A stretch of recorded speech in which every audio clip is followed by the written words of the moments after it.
Yes, welcome to the No State Project here on LRN.FM, the Liberty Radio Network. We are coming to you live from the fortified compound in Mesa, Arizona. Also streaming live there on my YouTube channel, No State Project. And if you're not sub, definitely go and get subs so you know when we're doing extra shows, which I know I keep saying it, but I do hope to be able to get some extra shows in during the week, in addition to the Wednesday broadcast where we are live from 3 to 4, give or take, 3 to 4 every Wednesday. That's Pacific time. We're 1 to 4 right now, Pacific time. Glad to be with you here. It is May 26, 2018. And, I don't know, maybe it's the Memorial Day weekend. And I don't know, maybe some of you, maybe a lot of people in the audience were doing something similar to what I was doing this morning. I was actually listening to Metallica's 1986 masterpiece. Unfortunately, the last one with the great Cliff Burton, but I thought it was appropriate for today. I know Master of Puppets, the song itself has nothing to do with politics, but certainly the one I think is appropriate and always reminds me of, I'm always reminded of on Memorial Day, Disposable Heroes. If you're not familiar with this song, definitely check it out. It's about as big a political statement as you could make. And just a great song. So some of the lyrics are: life planned out before my birth, nothing could I say, had no chance to see myself molded day by day. Looking back, I realized nothing have I done, left to die with only friend, alone I clench my gun. Soldier boy, made of clay, now an empty shell, 21, only son, but he served us well. Bred to kill, not to care. Do just as we say. Finished here, greetings, death, he's yours to take away. And I couldn't help but think, again, that's Disposable Heroes by Metallica. Again, if you have not listened to the first 3 Metallica albums, you owe yourself this. You need to do that today, because of course. And hey, maybe play Disposable Heroes on the big day. I guess it's Monday, where that comes in. So I would play the actual song, but I'd get a copyright strike. So that's why I'm not going to do that. So you're going to have to do that on your own time. And check that out. But again, it's Disposable Heroes by Metallica. And I couldn't help but, when you see lyrics like that, bred to kill, not to care, in that, I would say that this idea of a disposable hero or a useful idiot also applies to other bureaucrats and of course, low-level politicians. But I'm going to go a step further here. I have not ever made it a secret of my disdain for the legal profession, lawyers. And I'm not saying it's all of them, but there's a reason why they're always consistently one of the top 5 of the top 10 most hated professions, because they tend to be vile, vile people. There's no sense of right and wrong with lawyers. And my gosh, to get a straight answer out of these people, unless you're paying them, if you're not paying them, it's almost impossible. Well, they'll yell frivolous all day long. I mean, it's their favorite word. I mean, it's like they're being paid by the word. It's like every time you see frivolous, we'll pay you. But lawyers are as much a part of the system as officers and counselors of the court. They are an essential element and part of the legal system. And as such, what they do is they parrot all this crap. They parrot this nonsense that, well, if you're going to get a ticket, you should just make a deal. Hire a lawyer because you need an expert on in your corner. Somebody say War Pigs. Yeah, War Pigs is also one of my favorite songs, and that definitely, that's pretty anti-war. Also, politicians treating people just like pawns in chess. Of course, that's the way it works. So these lawyers, their job, and they go and they get this Juris Doctorate degree, and just like it says in Disposable Heroes, bred not to care. They don't care about right and wrong. They don't care about whether something is logical and based on evidence. What they do and what their job is as useful idiots or disposable heroes is to just toe the party line, to try to discourage people from challenging these things and taking it to trial. That's why the basic MO for a lawyer, if you are charged, is to make a deal, which is why over 90% of all charges result in a deal. Because it's, and look, I'm working with someone now. The big price that people pay for lawyers is not for expertise. No. The price that they're paying for lawyers tends to be, not all the time, but it tends to be the friendships. That's why when you see on TV about, getting things done with the IRS, the former IRS lawyers, so they have contacts within the agency, and that is what you're paying, not because you're not paying for a defense, you're paying for a friend on the inside who's got the connections, which is why really, not very people who don't graduate in the top of their class, they don't become prosecutors. No. The middle of the road and the bottom rungs, they become prosecutors, because what they're able to do then is now is really good at argument, and that they don't have to offer that anymore. What they offer is they have contacts inside the agency. So more evidence about how vile lawyers are, and if they're prosecutors, former or current, doesn't matter. These are the worst of the worst. These are the worst of the worst. Prosecutors, again, prosecutorial misconduct, which is willfully withholding exculpatory evidence from the defense at epidemic levels. That was a few years ago. Nothing's changed. I reported on the show the corrupt Stephen Myrie out of Vegas, withholding hundreds and hundreds and hundreds, sometimes thousands of documents. Thousands of documents. Now we've got another example that's making the news. So there was about 150 some odd or more, maybe closer to 200 people that were arrested during the inauguration about a year and a half ago. And they were charged with trying to incite violence and other nefarious charges. Well, it says here that Robert Marin, who's the D.C. Superior Court chief judge, found on Wednesday that federal prosecutors, once again, it's an epidemic, people,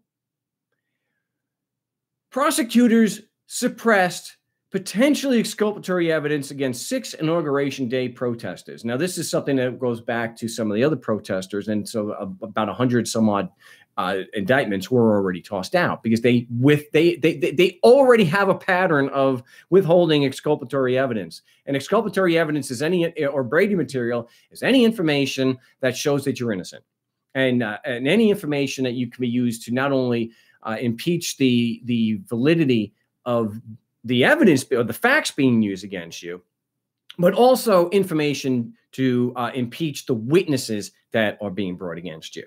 So the defense did file a motion for Brady violations, and the judge agreed. And so in a motion filed late last night, the attorneys for defendants accused the government of withholding evidence that could have exonerated their clients. I'm going to just blow through I'm going to blow through the commercials here like I've done before. And so for the live stream on LRN.FM, I apologize for that, but it's all going live on the YouTube channel. So whatever we miss, you can just get on my website, markstevens.net, or go get the feed on YouTube. Attorneys for the defendants accused the government of withholding evidence that could have exonerated their clients, a serious violation of pretrial discovery rules. Attorneys allege that the state withheld evidence by editing a video of a protest planning meeting. Defense attorneys called on the court to sanction Assistant U.S. Attorney Jennifer Kirchhoff for blatant hiding of evidence and requested that the indictment against their clients be dismissed. The judge agreed that the prosecution had violated the Brady rule, which governs the state's pretrial or the government's pretrial obligations to disclose exculpatory evidence, but declined to rule on the defense's motions to dismiss the indictment or suppress the evidence. Moran will rule on those sanctions next week. That's the thing. Look, that's why Judge Kaczynski wrote what he did 3 or 4 years ago. Prosecutorial misconduct, deliberately withholding exculpatory evidence by prosecutors, is at epidemic levels. This is institutional with these scumbag lawyers, these vile cretins, these prosecutors who are the lowest of the low. It's very difficult to get lower than a prosecutor. If they were serious about stopping it, the judge, just like with Stephen Myrie, it's not enough. They're trying to put innocent people in jail. They are deliberately obstructing justice. That is a felony. Look, it's all for show. There's different rules. If they wanted to do something and hold these scumbag lawyers accountable, these pieces of garbage, playing God with people's lives, hold them in contempt right then and there. Right? Doesn't that make sense? Deliberately withholding evidence. If you ask a question that they don't like, they hold you in contempt and order a psychological evaluation. But that's when we do it. But when prosecutors do it, when they commit felonies right there in open court, even when they lie directly to the judge, which is a felony under Title 18, Section 1001, and the judge knows that they're lying, nothing is done. Why? Because there are different rules. The rules simply do not apply to government. They don't. They apply to the little people, to the plebes. You want more evidence? Well, I'll cover the Brady violation. I'm going to get into the Brady violations. But if you want to see more evidence that the rules just they just do not apply to, that there's two sets of rules. You've got the ultra rich and their tools. We'll say the very rich, and then their tools of the government. Okay, they have immunity. Okay, the rich do not suffer the same consequences that we do. And I can't remember the name of the kid, the affluenza kid, that the judge, even though this kid killed people, he destroyed a family and traumatized, and then the trauma that they have to endure. And a judge added to it some piece of garbage lawyer. See, it always comes down to these friggin' lawyers, the scum of the earth. Not all of them. There's a few handful. Yeah, there's a very small majority that are good people. But if they're prosecutors, if they're judges, scum. They don't put this kid who killed people, destroyed a family. He doesn't get time. Oh, he's rich. He wouldn't do well in prison. Holy crap. Well, it's happened again. And it's hard to say whether what this guy did was worse than what this other guy did, killing a family. I'm going to have to say killing a family was worse. This piece of garbage in Stockton, California, what the hell? Lyle Burgess was sentenced Wednesday. This is in Stockton, California. Sentenced Wednesday to just 90 days of house arrest and 5 years of informal probation after pleading no contest to the rape of a child, a 5-year-old girl. And just like with police officers, when they actually get prosecuted for this stuff, he doesn't have to register as a sex offender. Now, if you're 17 years old and you take a naked picture of yourself, you can be prosecuted, and then for no other reason, you have to register as a sex offender. And all you did was snap a photo of yourself and send it to a girlfriend or a boyfriend or both. But here, a 5-year-old girl was molested. If you're not rich, you go to prison. If you're not a judge, you go to prison. If you're not a prosecutor, you go to prison. But if you're rich, You don't have to. So I'm going to read something here that people familiar with the way I do things. You've heard this before, and I've said this 100,000 times. It says here, Fox 40 reached out to Deputy District Attorney Kathy Murray to find out why Burgess was charged with just statutory rape and why he wouldn't have to register as a sex offender. Murray deferred Fox 40 to the media person who said to, we've heard it before, right? Put any questions in writing online. Fox 40 hasn't heard back yet. Do you know why? Because the media relations person at a government facility, a government agency, their job is to run interference and not answer any questions. Cover up for the bastards. So, like you've heard me say so many times before, when a politician, when a bureaucrat, you have them on the phone or you're in person and you're asking them questions and they say, put it in writing. They are telling you to go F yourself. That is abafangul. They have no intention of answering the question. It's just like that lawyer, that prosecutor up in Saskatoon. Put your question in writing.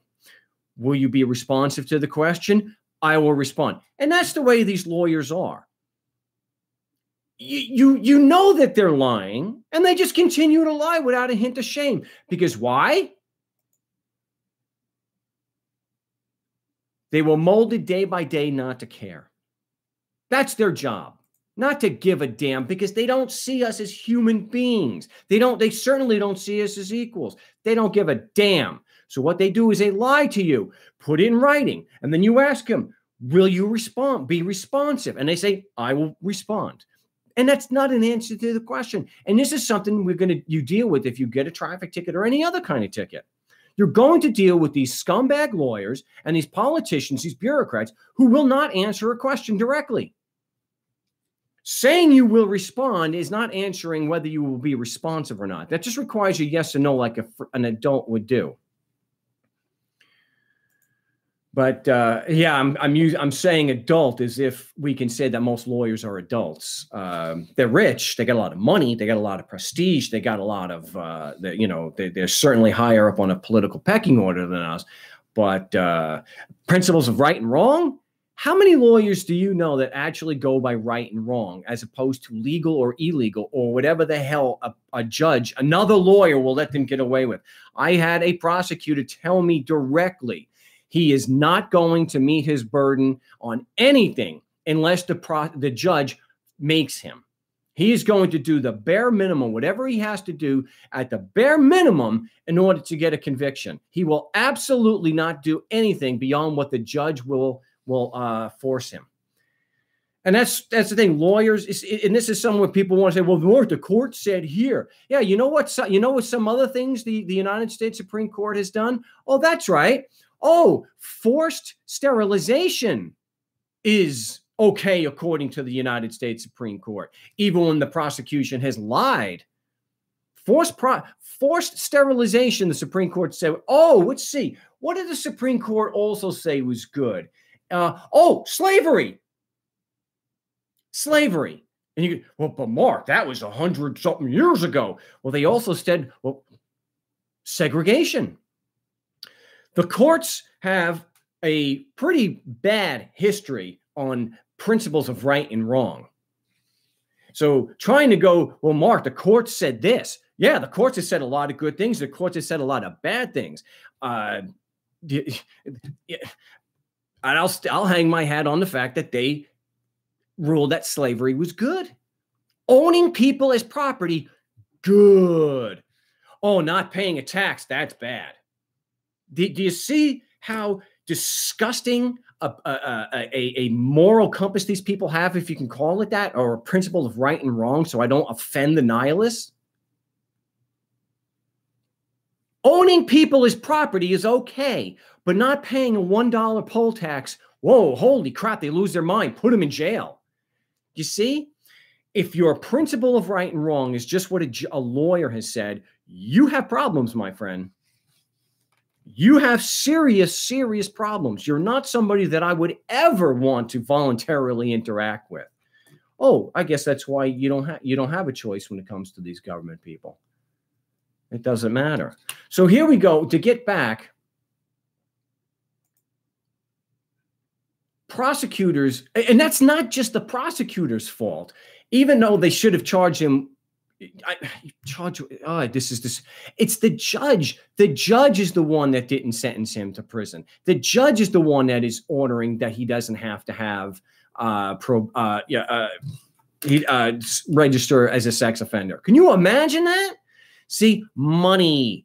I wouldn't be surprised if this guy gave to the local bar association or some kind of prosecutors or has donated money to the local government there. Wow, privilege. And this all goes back to what what lawyers do, and that is shill and for a group of men and women who are demonstrably criminals. I don't mean just because of this, sending an admitted child rapist, a 5-year-old girl. He raped a 5-year-old girl and he walked away. Are the trolls going to come out and say, well, that's the law, Mark? That's the law. Your sick, disgusting system that you lawyers profit from, your system does this. Your system is doing this, and it's routine. We already know that a former prosecutor, Ken Anderson, who became a judge after knowingly putting an innocent man in jail, he got less than 10 days in jail and lost his legal law license. There are so many examples of this. Oh, the banks, they're too big to fail. Oh, they were caught laundering hundreds of billions of dollars for Mexican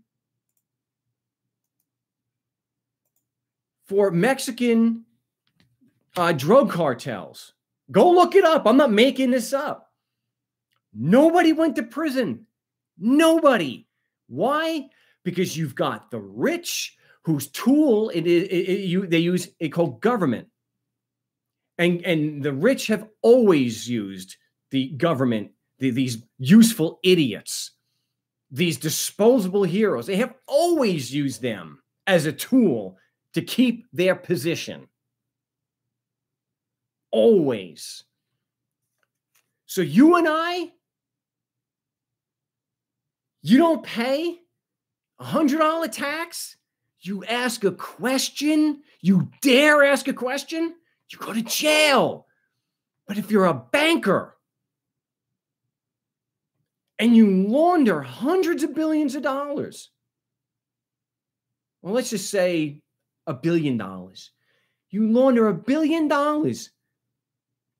for Mexican drug cartels who are responsible for the deaths of hundreds of thousands of people over the last 30 years. Nothing.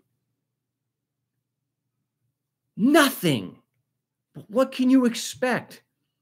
Governments are the tools of the wealthy, and the wealthy don't have to be, they just don't, no, it doesn't, they are not subject to the same rules. That's why a judge can do literally whatever he wants. Immunity. A prosecutor, one of the most vile individuals in society, can literally do whatever the hell they want. Put innocent people in prison.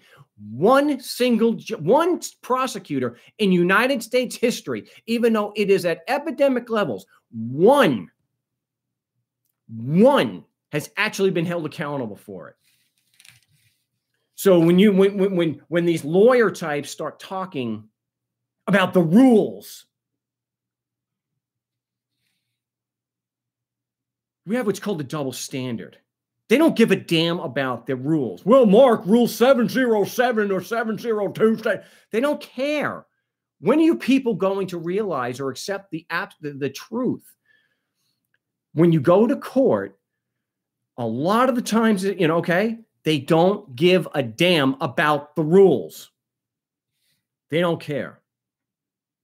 They just don't give a damn.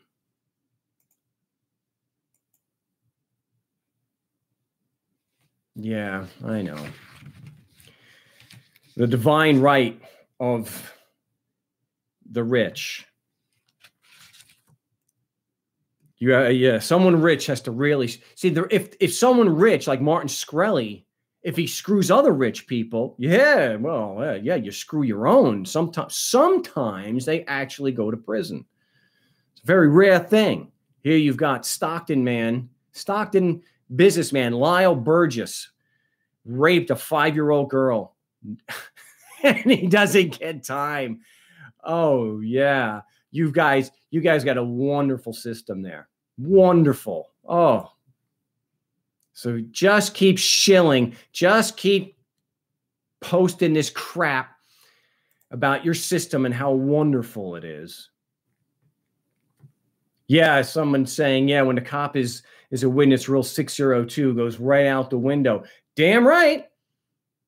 That's right. Rule 602, subject to the Rule 701.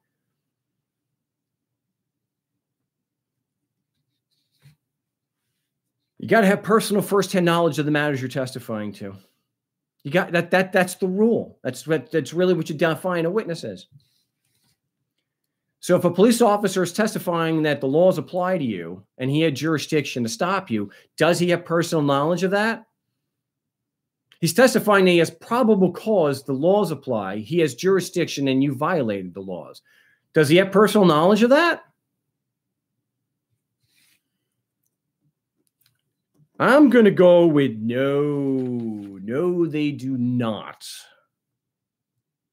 But they get away with it anyway. So, Al, yes.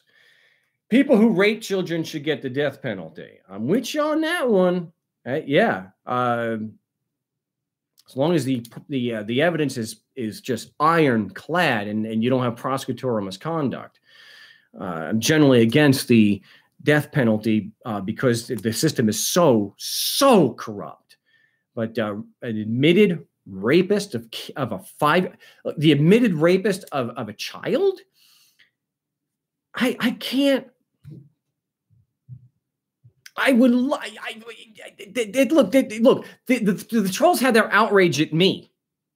They're not going to vent any outrage that a fellow lawyer sentenced a child rapist to house arrest. There won't be any outrage to that.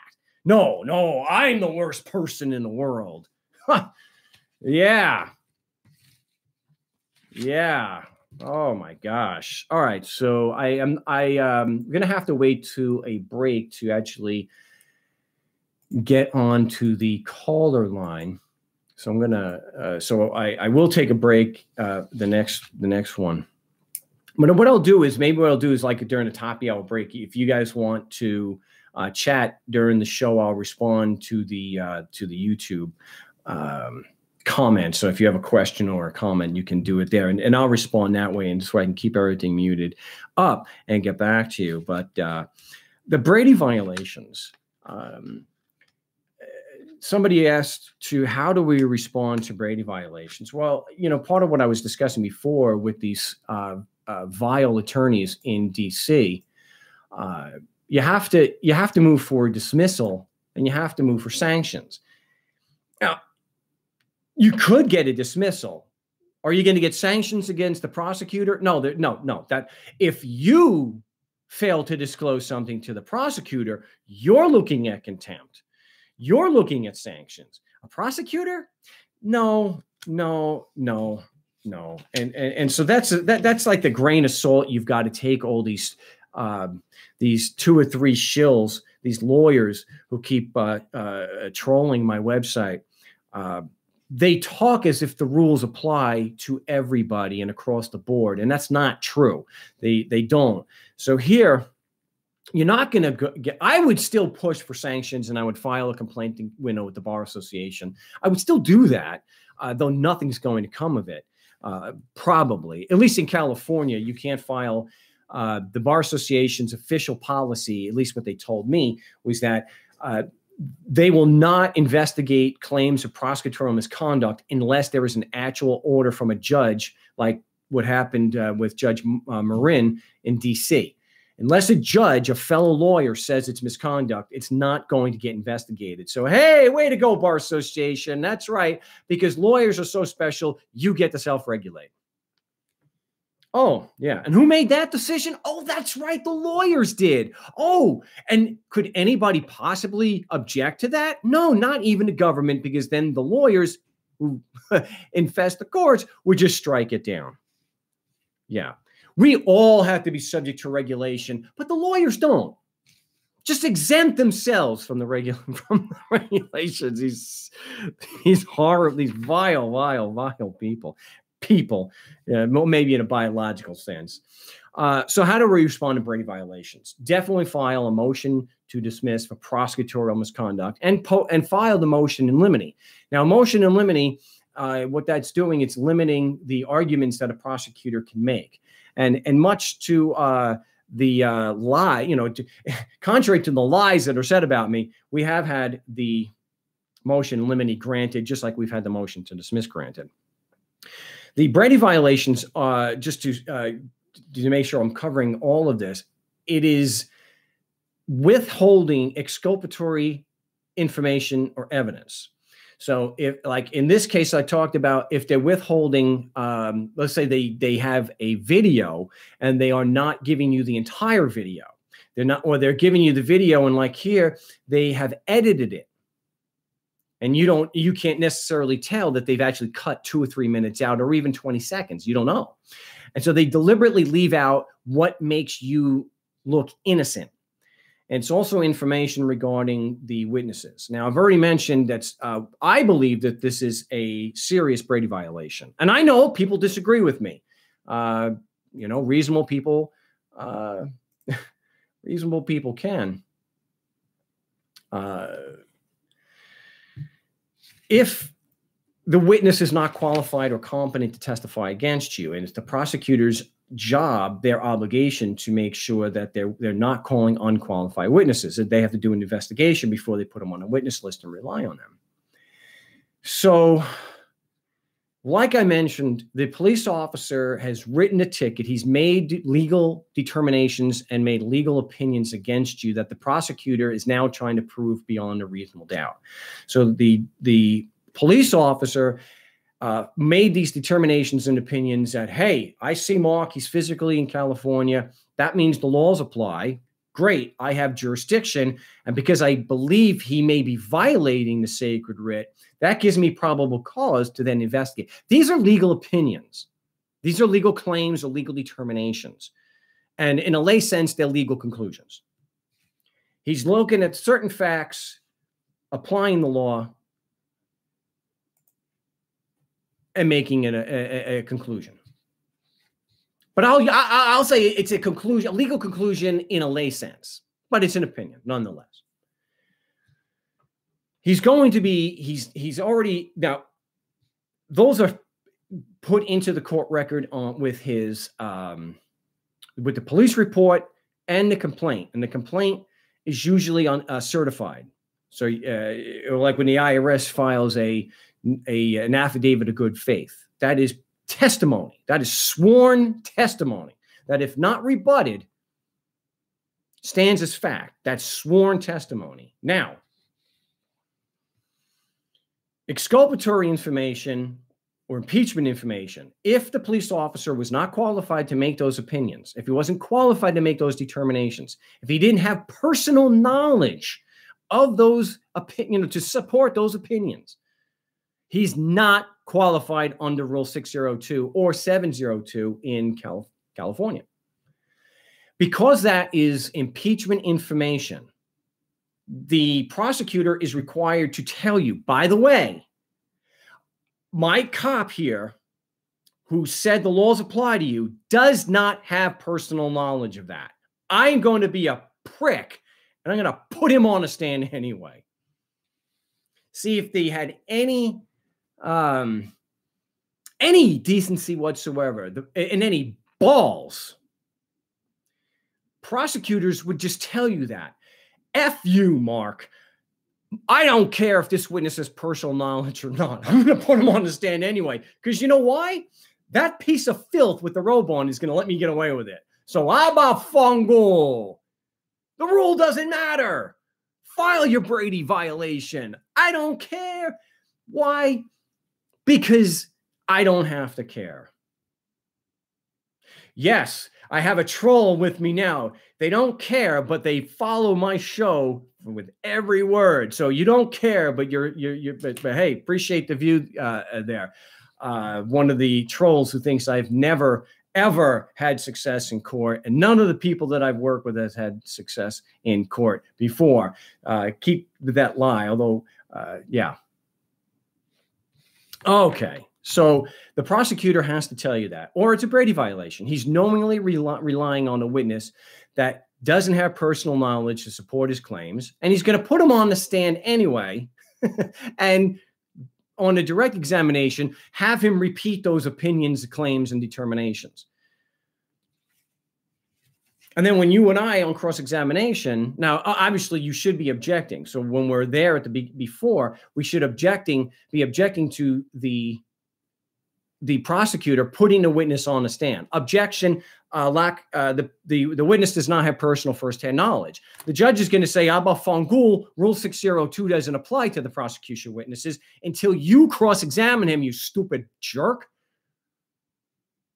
I'm up against the break. I'll talk about this more on the other side. I do have to get onto the caller line. So what I'm going to do is I'm going to mute up and I will respond on the chat. And we'll be back here in just a few minutes. So don't go anywhere.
Yes, welcome to the No State Project here on LRN, the Family Liberty Radio Network, and streaming live on my YouTube channel.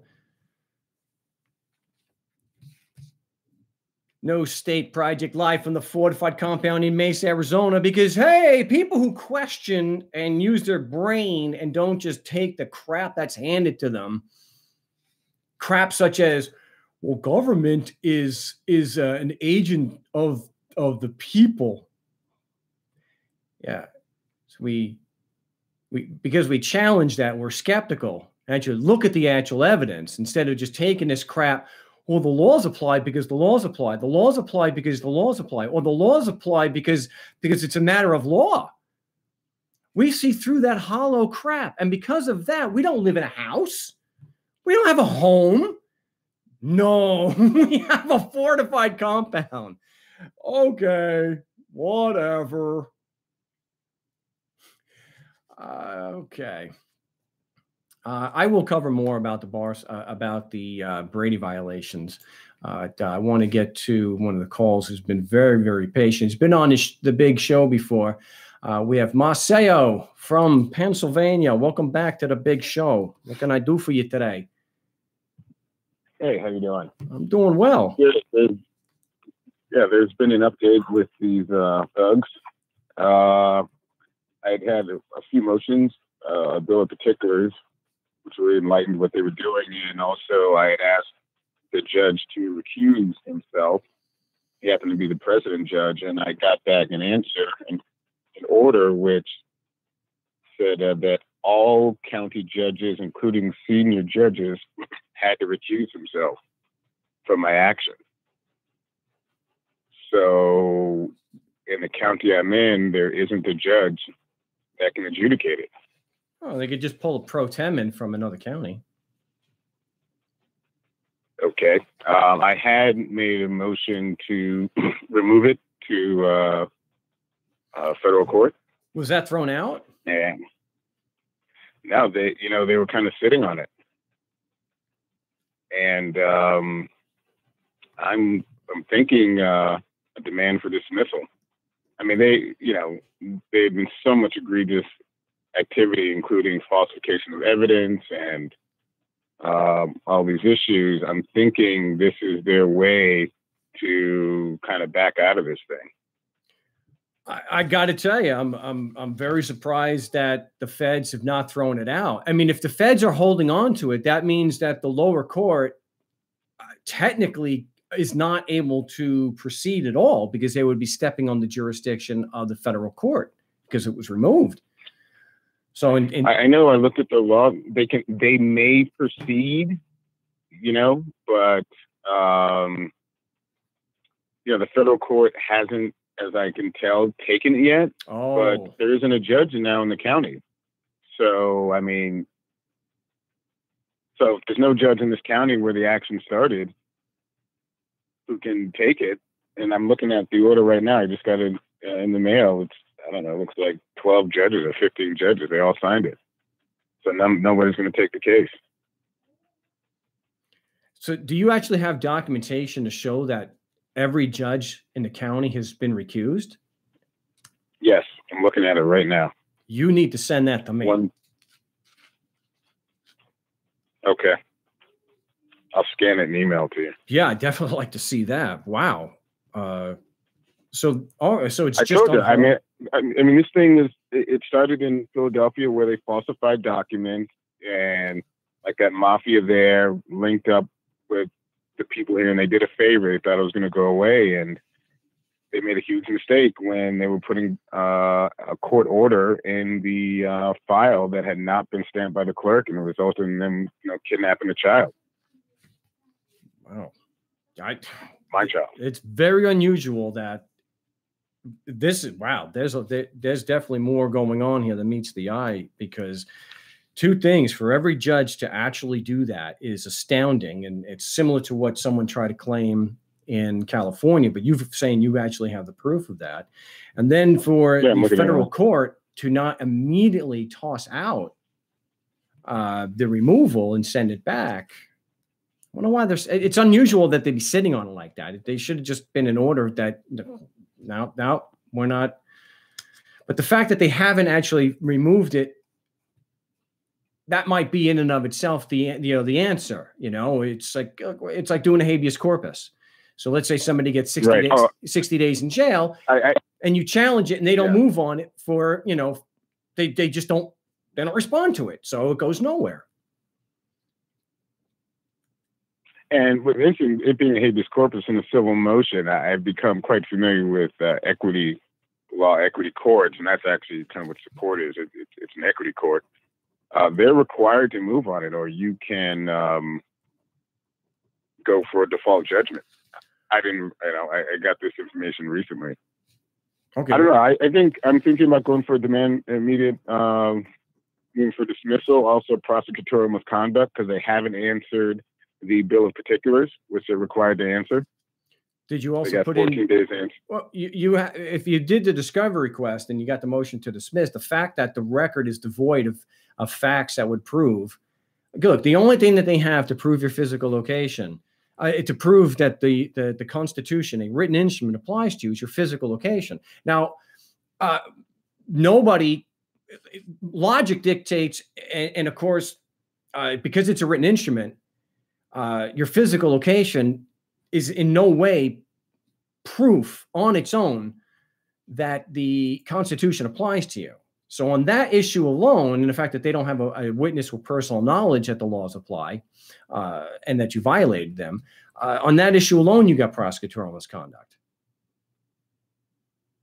I need to back up and write that down again. Okay, so this is something that we spoke about on the show a lot. Now, there will be people that will try to that are shilling and trolling, saying that your physical location is proof that a written instrument applies to you. Now, they can't explain to you exactly how that works. I think it's a non sequitur. I don't think the two are meaningfully related in any way whatsoever. How does my physical location make it?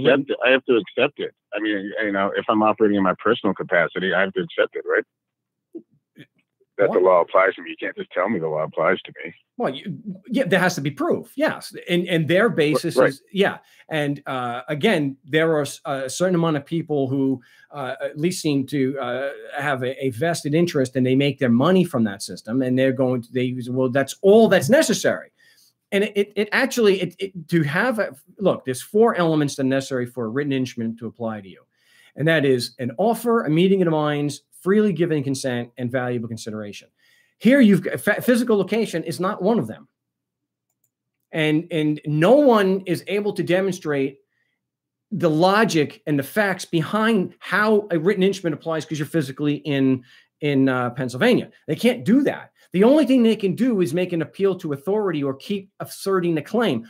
Well, this lawyer that I never met before wrote down that that's true. Well, just because a lawyer said it's true doesn't mean it is true.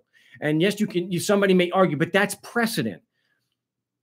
That precedent has nothing to do. See, there's stare decisis and there is res judicata, and stare decisis cannot settle issues of fact. So it doesn't matter what some lawyer said. Oh, it's like everyone accused of murder is guilty because somebody else was found guilty of murder, 20 years ago or 100 years ago.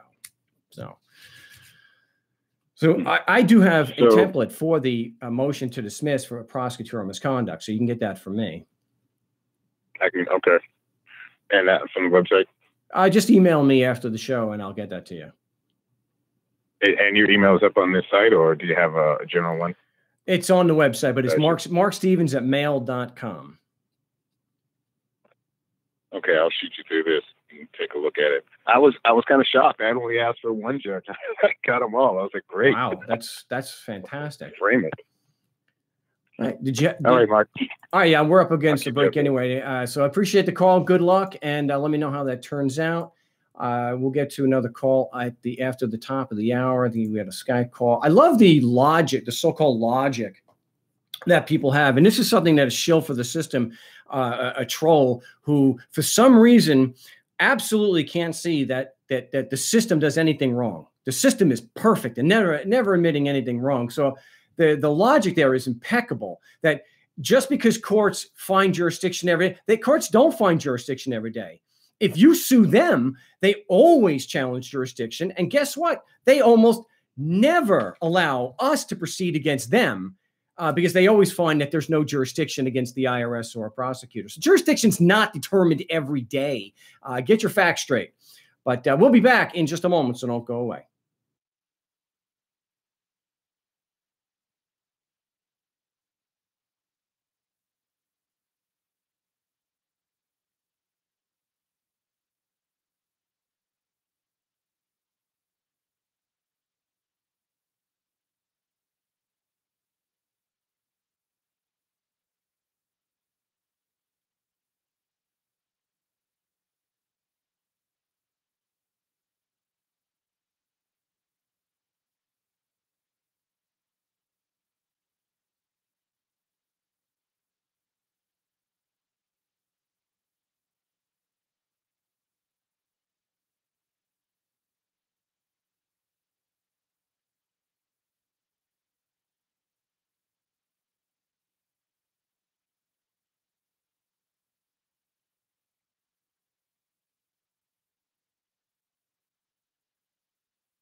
Yes, welcome back to the No State Project here on LRN.FM, the Liberty Radio Network, and streaming live from the Fortify compound in Mesa, Arizona. Glad to be with you here today, and I will get to your calls. I think this is such a point. Every single police officer and prosecutor and attorney general and judge, every single one, especially the police officers, this is especially important for those of us who are going to be going into court. In not one instance, and I have plenty of examples on the website, out of court, when you confront them directly to prove their claims, when you're out of court, the police universally 100% of the time can't do it. And yet some people will still say, well, the court decides whether the law applies. Yeah, not completely in court. We're not talking about court. We're talking about outside of court. 100%. The police chief in Scottsdale, Alan Rodbell, go look it up. The police chief himself, not able to prove his claims that the laws apply. So at least after speaking to me, every time he made an accusation against someone that that the laws applied and that there was probable cause to arrest him, every one of those was false because he knowingly made a false statement. He knows he's not qualified to make such a statement, but he's doing it anyway. And so when you go into court, the judge has the ultimate decision on whether the laws apply. Yeah, I'll grant you that. But it's not unilateral. It's not just the judge's opinion. Well, it's not supposed to be the judge's opinion. It's supposed to be based on what the prosecution has presented. And if the cops universally, at least in my experience, and we do usually talk to them, or at least the prosecutor before that, they don't have it. They can't prove their claim is true. You can say, well, the judge is the one with the ultimate decision, but he's basing it off of the police officer or the IRS agent, and they don't have the evidence. So it comes down to the judge is substituting his own judgment for the prosecution. I say that that's unfair. Yeah, nobody can prove the law applies only to the judge. That's your opinion. I can say play the same game as you. It's your opinion. Outside of court, before you actually get into a court proceeding, you're telling me that they can act recklessly against you. Well, I think the law applies, and maybe 6 months down the line, a judge will actually, establish that for. But until then, I'm going to continue proceeding against you, because due process requires, that the attack is not arbitrary. Okay, I'm not going to turn this into a troll show, but the thing is, your opinion may win in court, but we've been very successful. One of the things that we had, I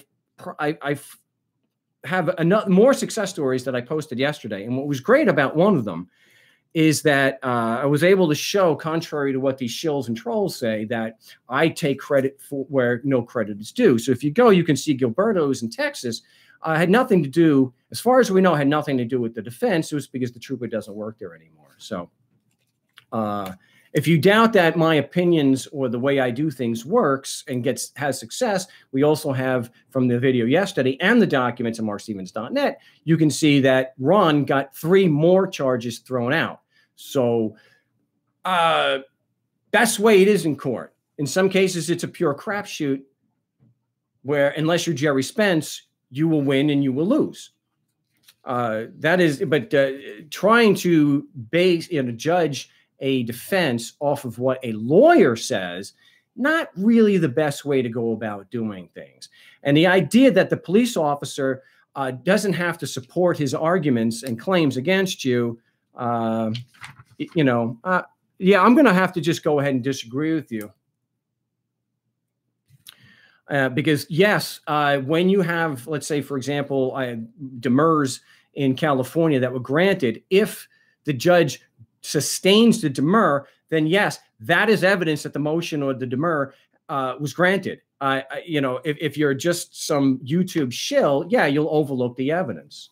I've got plenty of those dismissals. So if you go to markstevens.net, go to my YouTube channel, we have 2 yesterday, though one of them was not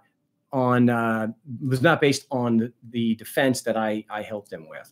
Again, it had to do with the fact that Yeah, it had to do with the trooper not showing up. So, is it really a Brady violation, and is it a case of prosecutorial misconduct if the prosecutor calls a police officer and bases his entire case off of the police officer's opinions and claims, and he doesn't have personal knowledge and he doesn't have evidence? Yeah, that is. The prosecution, just like what happened recently for those who were new just tuning in, just like what happened in Washington, D.C., if the prosecutor withholds evidence, information that shows that you are not guilty, shows that you are innocent, if they withhold that, that is a Brady violation. That is unfair, and it should be tossed out. Prosecutors should go to prison for a decent amount of time, but that's actually not going to happen. No.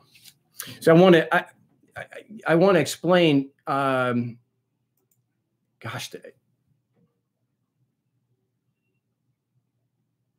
I can't. I'm not going to get in. Some people are saying that when I say that the motion was granted, that is trying to use the result to prove that my argument that the motion was granted, and that's comparing that to when the judge says, well, the evidence that the laws apply to you or the other people in prison. That is the stupidest analogy or argument I've seen in quite a long time. The two aren't meaningfully related. You're talking apples and oranges. I really hope there's nobody who actually reads this crap and believes it to say that that's the same thing. All right. When I say that the motion was granted, it's because it was signed by the judge. If you go to the video, it's because the judge was actually signing an order granting the motion. But when you say that, when a judge says that the evidence proving that the laws apply to me is that they put other people in prison, the two aren't meaningfully related in any way.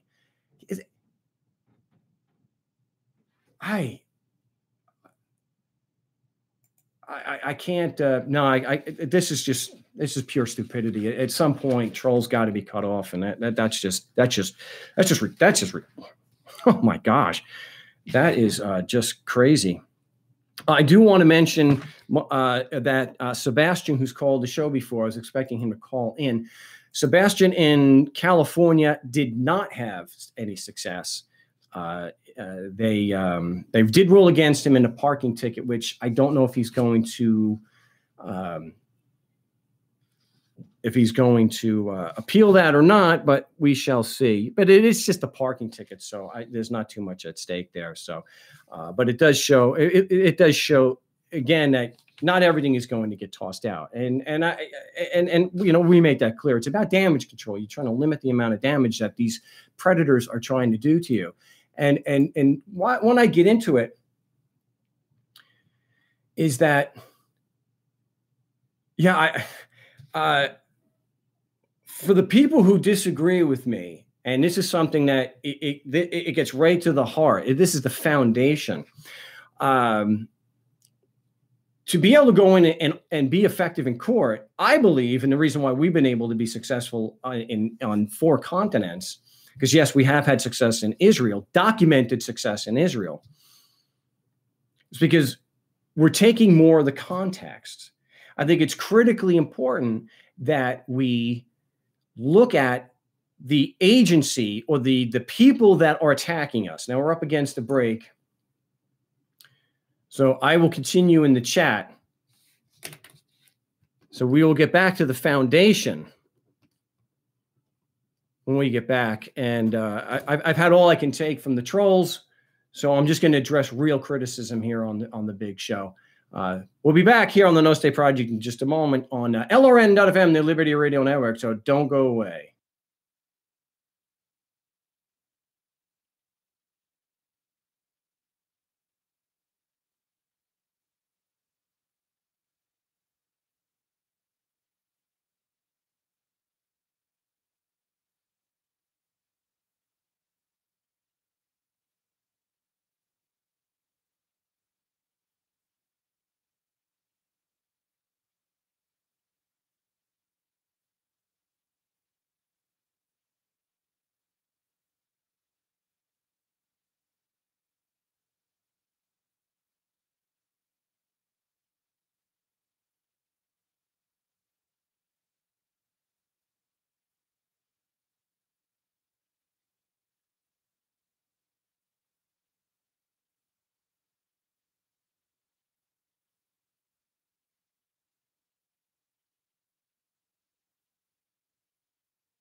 Yes, welcome back to the No State Project here on LRN.FM, streaming live from the Fortified Compound on YouTube.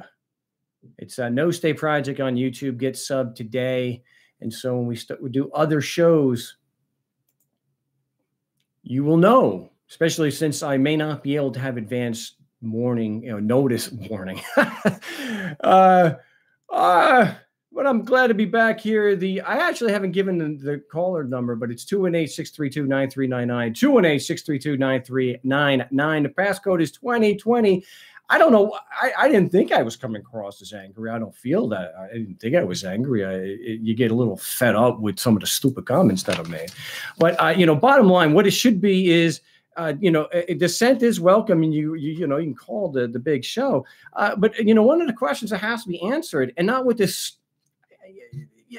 thing like that was done on the broadcast where people just parrot the same things. Is government a moral organization or not? And so, organizations can't be moral or immoral. Well, I mean, come on. I mean, just be an adult, for God's sake. Come on, get off of it. Oh, I know. I'm going to just shut down the discussion, and I'm going to try to split hairs. And so, now, you know what I mean. It's the organization. It's the men and women that comprise it. I've already laid out on the show why it's so important, but we got a lot of new people, and you have to have the context of the type of people that you're dealing with. Are the people collectively working as an organization, the way the organization is designed to operate, not taking into the the abuse from prosecutors. We're talking about the way it's supposed to operate. Is it moral or not? Is it criminal? Is it a criminal organization? Well, Mark, the Gambino crime family, it's not moral or immoral. I mean, it's a fact. Come on. We have to have this in context, people. The type of people you're dealing with. If you're going to defend the system, at least have the common courtesy and decency to answer whether it is a moral institutional organization or not. I mean, the people, the way they're supposed to be acting. Is it moral? And, if you're going to refuse to do that, then, there's really there's not any real point in continuing to rehash the same old crap. So let's get back. Speaking of the same old crap, let's bring Tom back on. I'm kidding, of course, Tom. Hey, Mark. How are you this afternoon? I'm doing well. I'm been listening to the show and reading a lot of comments there in your comment section, and Misty's going at it again. But I wanted to kind of change direction a little bit. I watched a video last night. I'm sure you're familiar with who Tommy Robinson is in the UK, correct? It's not ringing a bell. Oh, well, I've been recently turned on to him. He's pretty much how do you put it? Like a reporter protesting, on what's all happening. He's quite well known. Stefan Molyneux has spoken to him quite a few times. And yesterday, he was arrested and imprisoned all in the same day for simply reporting about a rape that was taking place over there by, of course, the foreigners. And the rules and laws are clamping down so hard over there, you're not allowed to say anything. And then I just listened to Alan Borgia, or whatever his name is, and his case over there. Now they're calling us paper terrorists, just for filing motions or lawsuits going against the criminals. It's getting pretty bad, buddy. Well, you've seen firsthand how some of them will, like Dick Noble will arrest people for asking a question. Right. Well, but we've never been, accused of anything. Just filing the paperwork, just speaking out is now becoming a possible criminal offense. That's crazy. Well, you can do like the critics do and say, well, what is criminal? What do you mean by criminal? What does it mean by law? And just be a typical douchebag and just not even engage them in any kind of meaningful discussion. Right. Well, again, this guy is now in prison. He got sentenced to 13 months yesterday. I mean, it seemed like all in one whack. They arrested him, didn't even try him or anything, just threw him in prison for 13 months. And what was the actual charge again? What's the actual charge? From what I understand, he was not supposed to talk about this particular case, and all he was doing was reporting on, they're really limiting over there what you're allowed to talk about.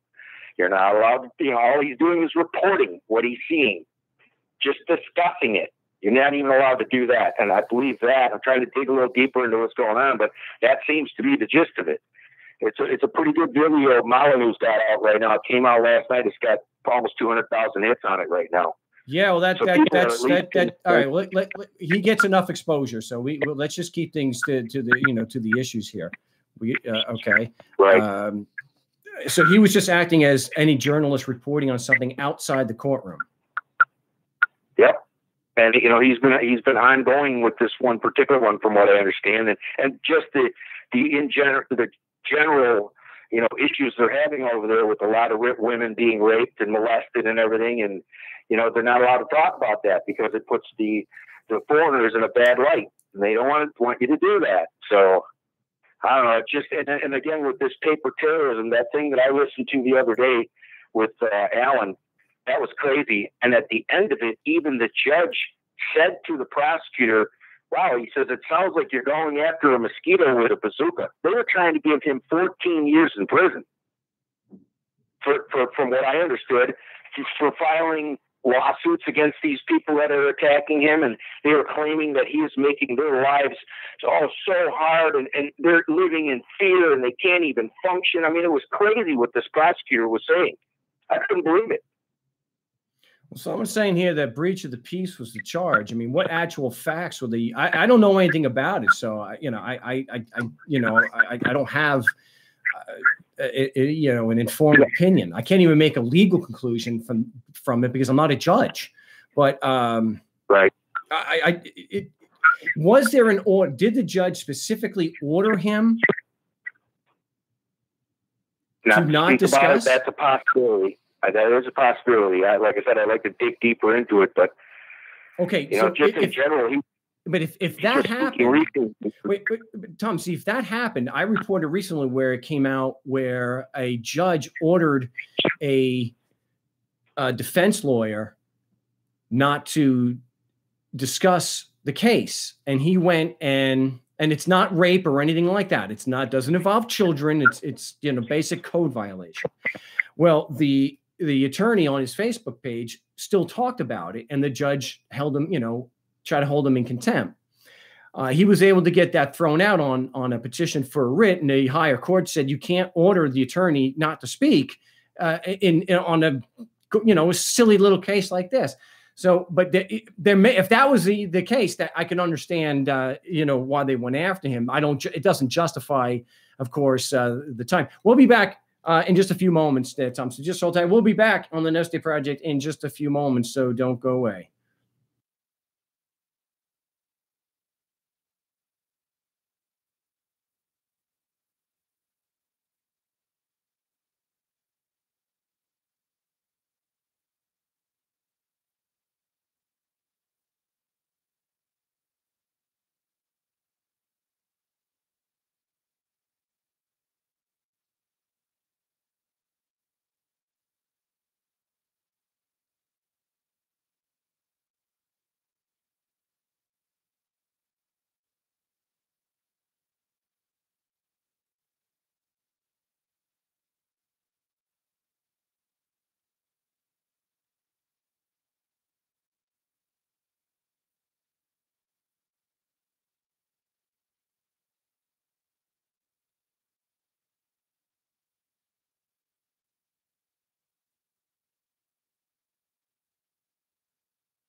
Welcome back. You're listening to the No State Project right here. 3 hours of anarchy radio right here on the Liberty Radio Network. And of course, live now streaming on my YouTube channel. It is No State Project. And I want to bring Tom back. Welcome back there, tough guy. So the actual charge was what now? Bring us back to that. And what was the guy's name? It was Tommy Robinson? Sorry, I had you muted. Well, you're back on, Tom. What the hell? Yeah, it's Tommy Robinson. His name is Tommy Robinson, and the charge that he was charged with, I believe, is one of the folks in your chat said what it was, a breach of the peace, I believe. So again, the details for me are a little bit fuzzy, but the point is, you know, they just had a discussion, him and Molyneux, maybe just a few weeks ago, had a discussion about how our freedom of speech is being taken away. And, you know, and here he's now in prison just a few weeks later for speaking out. And it seems to be spreading everywhere when I'm seeing things like they're calling us paper terrorists when we're filing. You know, I like the flurry of motions. I like, in my opinion, because we're so nervous when we get in front of that judge, that I like to have everything in individual motions so that I don't forget and that it's in the record in case I do want to go for an appeal. But now that could be paper terrorism. Oh my God! You know, I've had several judges actually say to me, "Congratulations, you filed, or you now have the record for the most motions ever filed in my courtroom." Well, are they going to now call me a paper terrorist for doing something like that and charge me? Well, that's scary, man. I think from my experience, the paper terrorism is stuff that's done where people are filing liens against government employees. That has been seen, because filing a lien can lock up, tie up people's property. And I know it's a real pain in the neck. I mean, they do it to us all the time, but filing motions in court, I haven't seen that. I don't know if they would, I don't doubt what these people are, they are criminals. I don't like the idea of breaking the motion up that much. I can recall in recent memory, we broke the motion up with somebody, and I don't know if it was Minnesota, Wisconsin, Wyoming. Somebody did break the motion up somewhat and filed them as 3 or 4 separate motions, each point, and it was thrown out. Do you have to break it up into 6 points? I wouldn't. I wouldn't do that. I know it is frustrating when they turn around and you get no discussion on the matter. When you say, "Well, there was 6 points to my motion," you're saying none of them had merit. None of them had any merit at all, and they probably won't. Right. Many times they just once they dismiss that motion to dismiss, and I broke your motion up into 3 sections a long time ago, and I've used it that way. I prefer to at least try to argue each point individually instead of the judge just says, "I read your motion, it's dismissed." Man. Well, I do recommend that we want to bring them through each point. So, well, you're telling me like on point 1 where it says that there has to be standing to complain, you're telling me that has no merit at all. And, so yeah, if you definitely want to try to get them specific on that, and a lot of times they will say that has no merit at all. And so you're telling me that when the Supreme Court says there has to be standing to complain, it's right there from the Constitution that standing, it doesn't apply in this court. Well, that's right. And so you've heard me say before, well, objection, I'm going to need a citation where this court is now, it has an exception to a legal rule and principle that applies to every other court in the Anglo-American systems. Oh, I've had a judge actually, when I ask something like that, say, "You don't seem to understand. This is traffic court." It's like, what? Well, this is a traffic court. You're thinking of a civil action. That's what you're thinking, sir. You need to hire an attorney. I've had that started right at me. Well, you have to know whether you're dealing with a civil traffic, you're dealing with a criminal. And if you're dealing with criminal, then the principle of corpus delicti, it's the same damn thing. It's just a different phrase. and this is why I have in the motion to dismiss adversarial. So whether it's civil or criminal doesn't matter ultimately when it comes to the issue of whether it's adversarial and they have a justiciable case of controversy, that there's actually that there's subject matter jurisdiction. Subject matter jurisdiction doesn't mean that they have jurisdiction over all traffic. They have jurisdiction over traffic cases. And to have a case, there has to be an adversary. It has to be a true adversary. And to have a true adversary, as the Poe case said, you have to have the allegation and evidence of the violation of a legal right and then damage. That because if it's in no sense adversarial, then there is no subject matter jurisdiction, and it should be tossed out. Yeah, that's funny. I actually brought that up with that Steenland judge. Last time I spoke with you, she was in hot water, and she's in hot water again. She's the one that railroaded me on the one loss, and Norman here in Michigan as well. And, she's being charged with another DUI, or maybe it's the same one, DUI and hit and run. And again, she's a character. I asked her if this was an adversarial court. No, it's not. So there's no adversary charging me. Nope. This is traffic. I mean, they just make it up as they go. Yeah. And then you'll have lawyers that will shill and say, well, Mark, you may not like it, but that's what the judge, that's how he ruled. And until he's overruled, that's the law. And that's right. Yeah. Well, hey, I'm going to let you get back to other callers. I just want to mention one more thing. I did end up getting a prophecy. I got the charcoal colored one. I didn't get the nice blue one you have, but I did end up finding one, a used one in absolutely pristine condition. I got it for less than half price. I really like that guitar. Oh, really? So, you have to send a picture. Yeah.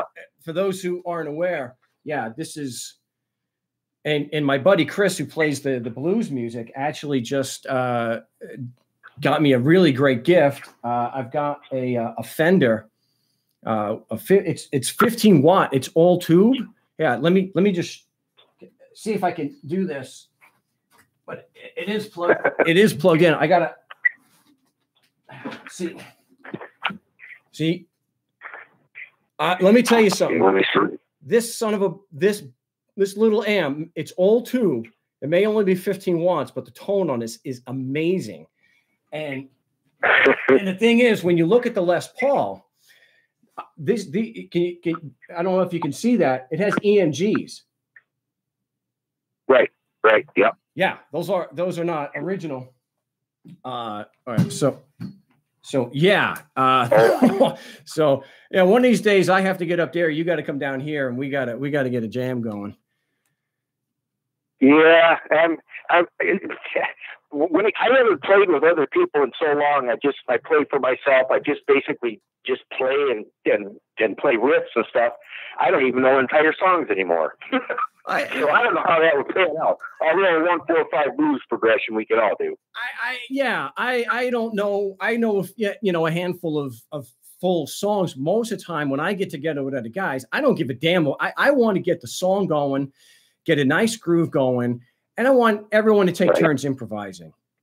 And to me, that's the magic of music, and is to be able to get with guys and just be able to play off the top, and just have fun and play off each other. And hopefully I can get to Oceanside here soon before the guys leave, and I can get another show there, and we can get a blues jam with everybody. So it was fun last time, but we need to do that. We got to make something happen here. So hopefully something soon. We're up against the break, but hey, I appreciate the call, my friend. All right, you have a good. My name's Mark Stevens, listening to the No State Project here on LRN.FM. We've got more callers to get to on the other side of the break. And if you do want to join me on the big show, especially if you have evidence proving that laws apply to anybody, or that government is a moral institution, a moral organization, give us a call. 218-632-9399. Passcode is 2020 and a #.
Yes, welcome back to the No State Project here on LRN.FM. Yeah, Tom, I was saying that the Les Paul I have has the extended neck, so I can actually play the solo to money and not have to snap that the B string in the process, which is nice. You don't have to do that thing with your wrist because the cutout sucks. If you want to join me here on the big show today, it's 218-632-9399, 218-632-9399. And hey, maybe somebody, if you disagree with what I'm saying and you can't help but support government and think it's great, make a moral argument for the people who we call government. Call the show, 218-632-9399, 218-632-9399. The passcode is 2020 because when I go right to the source, I actually talk to tax agents. I'm actually right there in the thick of it.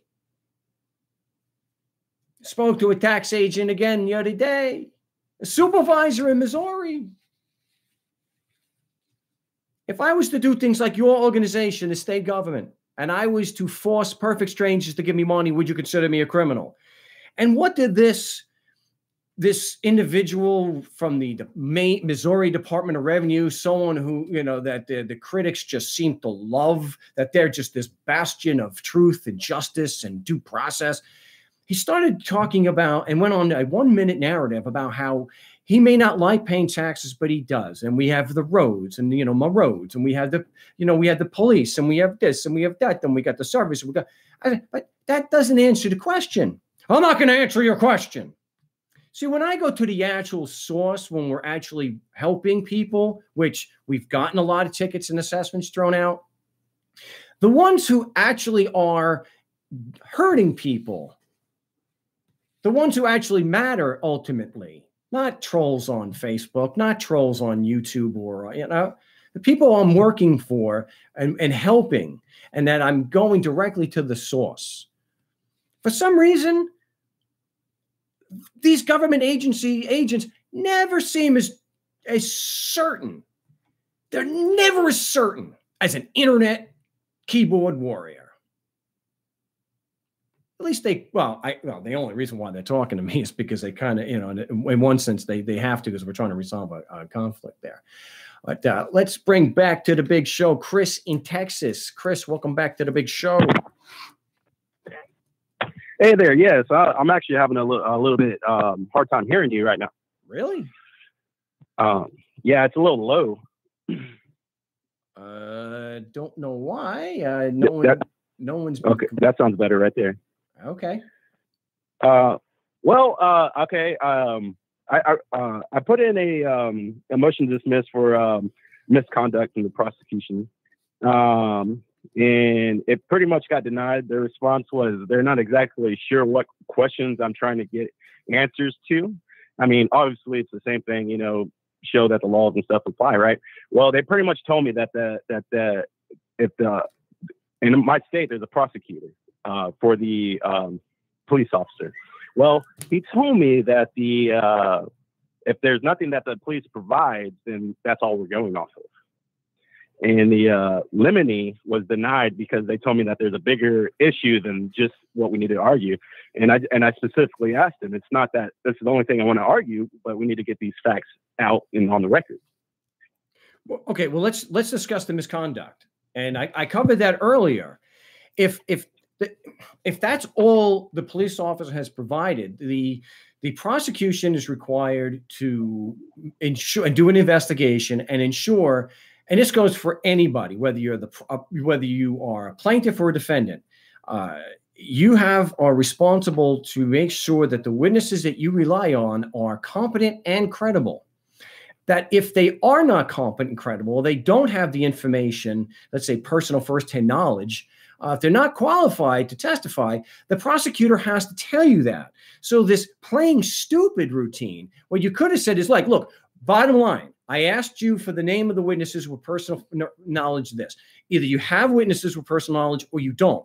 Does your witness that you plan to call have personal knowledge of the matter she's testifying to, that he has personal knowledge that the laws apply and that I violated them? That's how, that's how I would deal with that.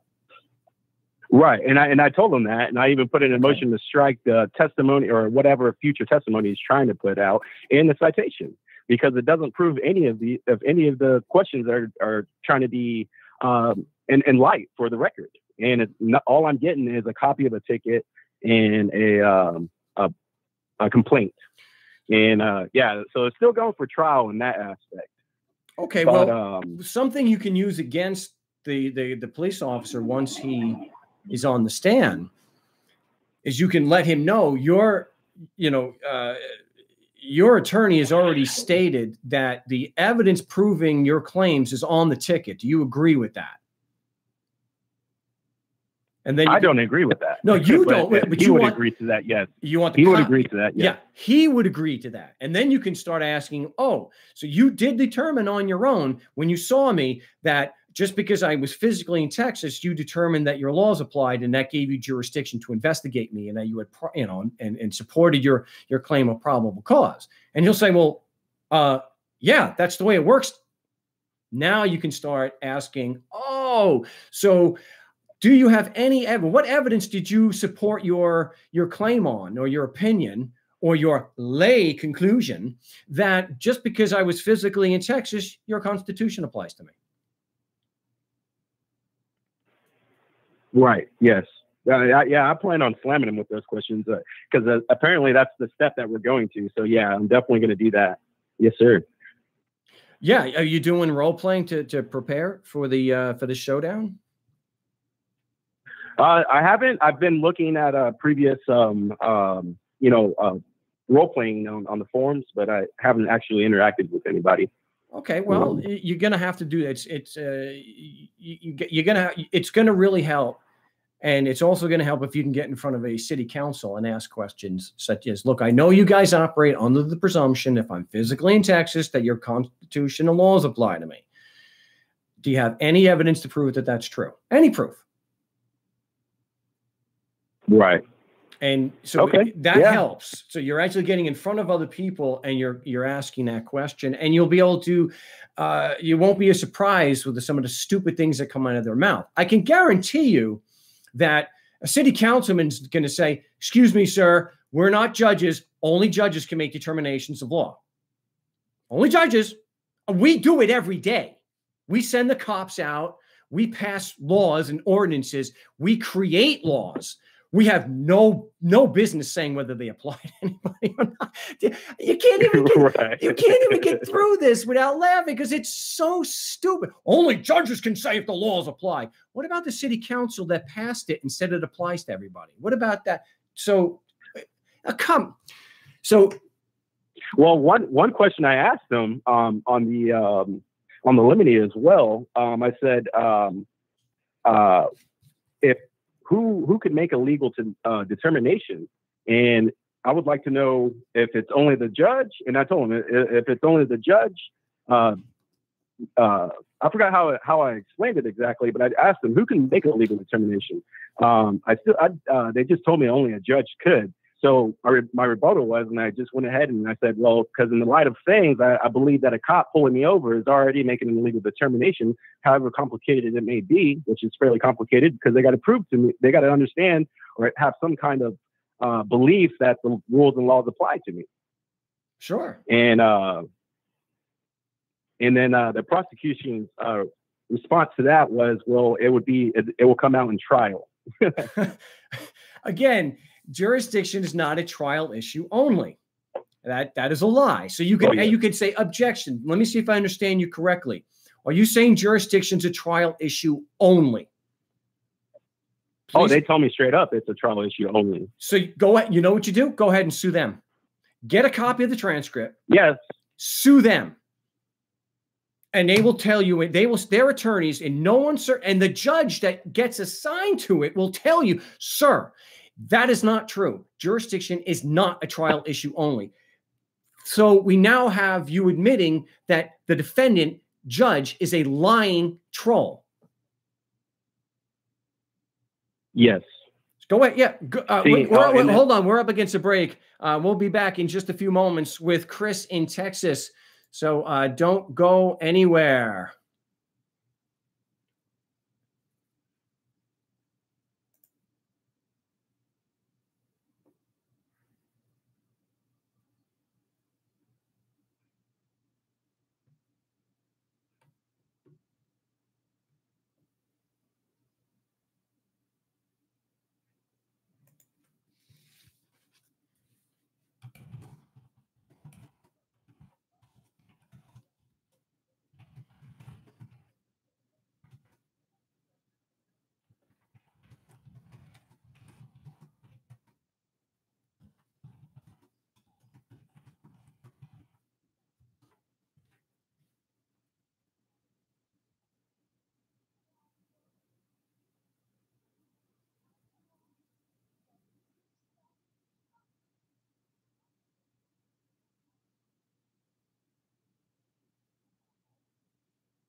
Okay, I'm going to mute up the feed. We're going to do what we can. We got a lot of callers. Well, I had a lot of callers.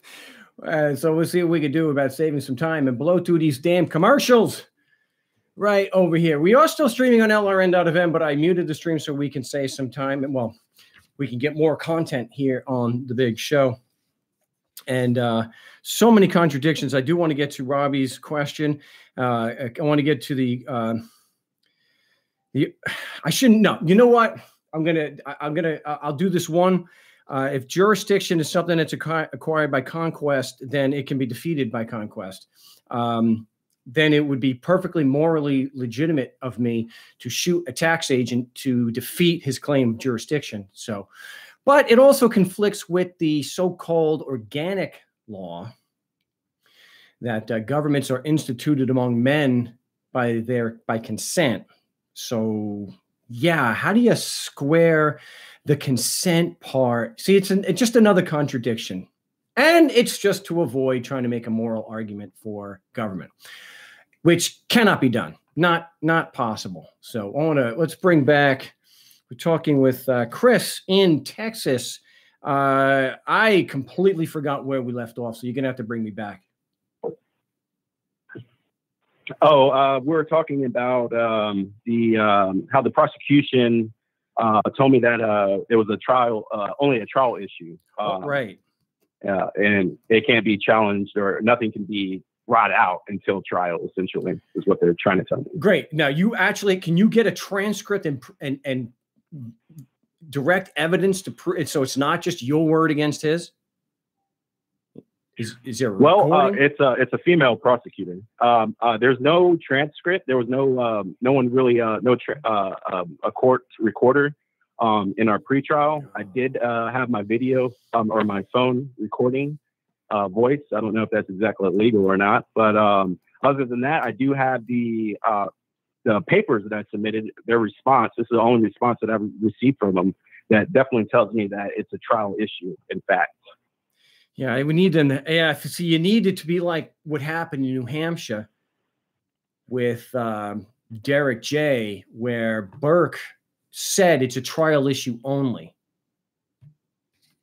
But then again, when they're saying to you it's a trial issue and you can't challenge you're trying to bring that in pretrial and in arraignment, I think you still can. So if they want to argue that there's no jurisdiction because they have immunity, they have to do that at trial if you sue them. It's worth going in. It's worth at least going into small claims court against this jerk. Well, that's what I plan on because I actually had an incident with I was eating out, and the same officer that pulled me over. We were me and my pops were eating out. My dad got a meal that had an ingredient in it that he didn't like.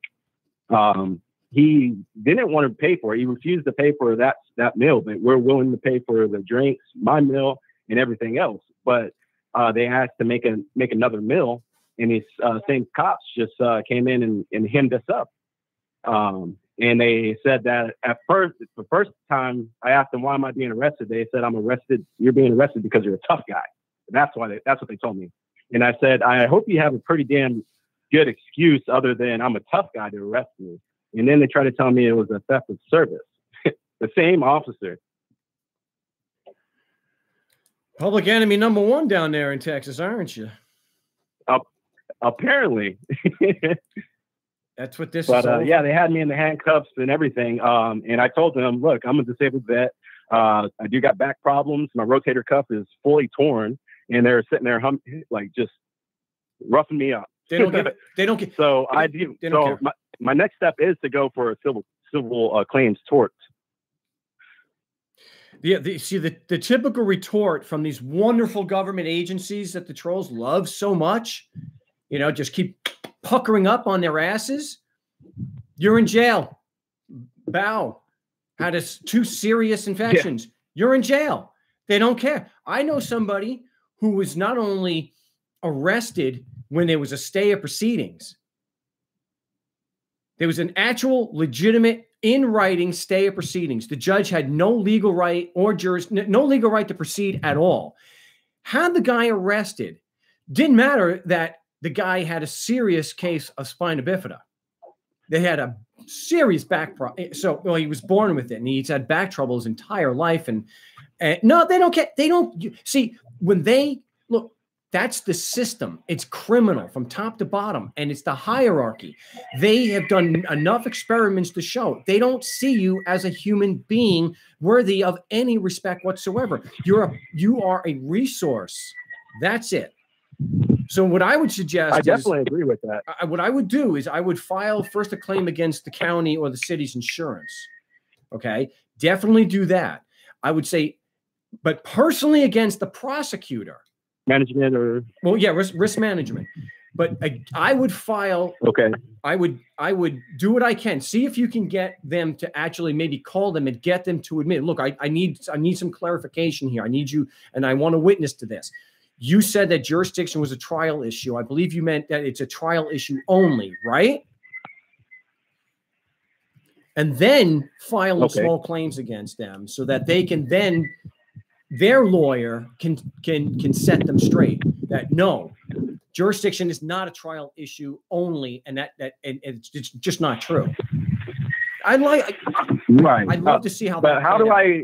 There's an issue that's going to come up, and I believe they're going to take full advantage of it. Is there immunity from the 11th? Police officers, in their duty and all that, have immunity.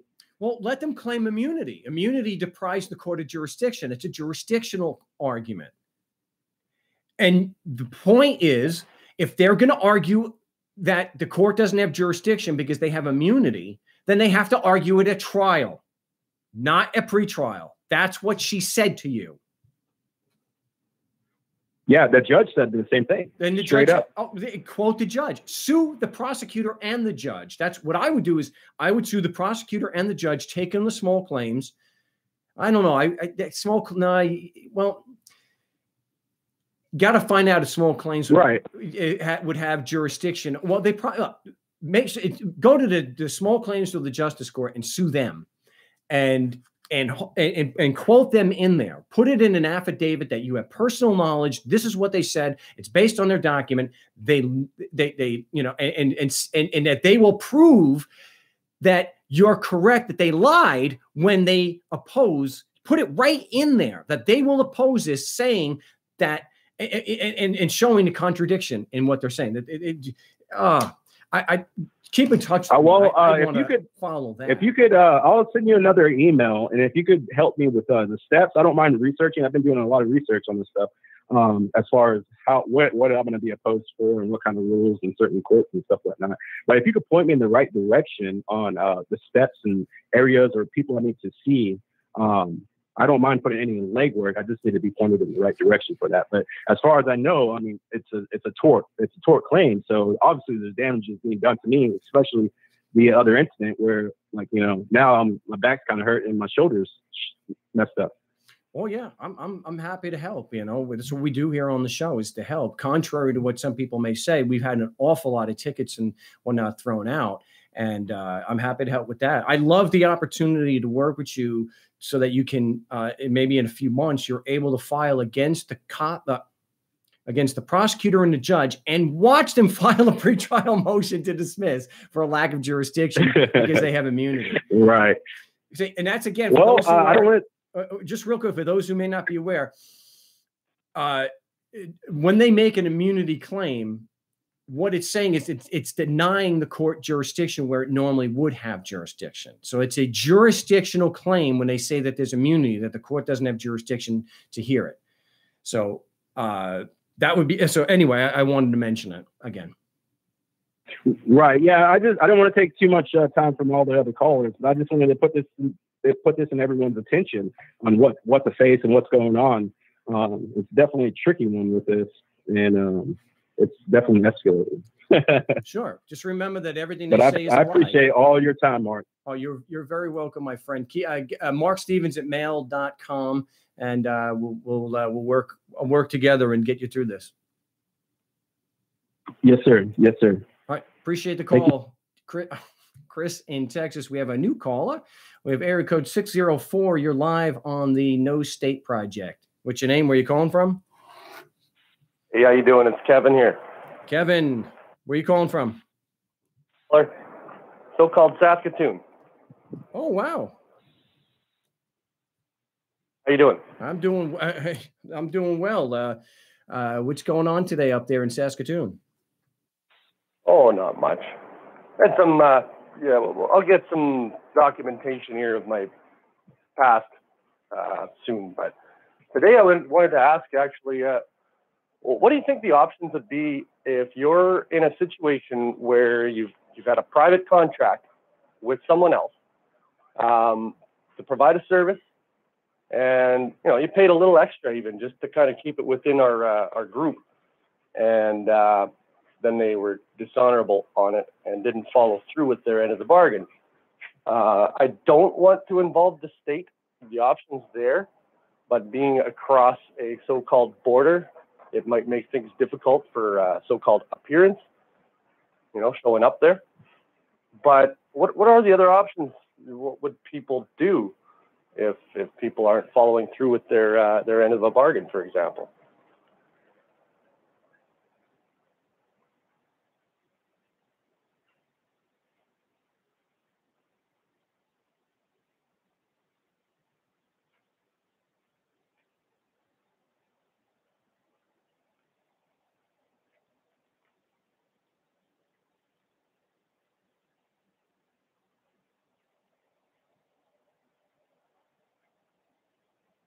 You know, I did your it again. audio. I'm really sorry. My audio cut out. I didn't hear anything. Sorry, guys. I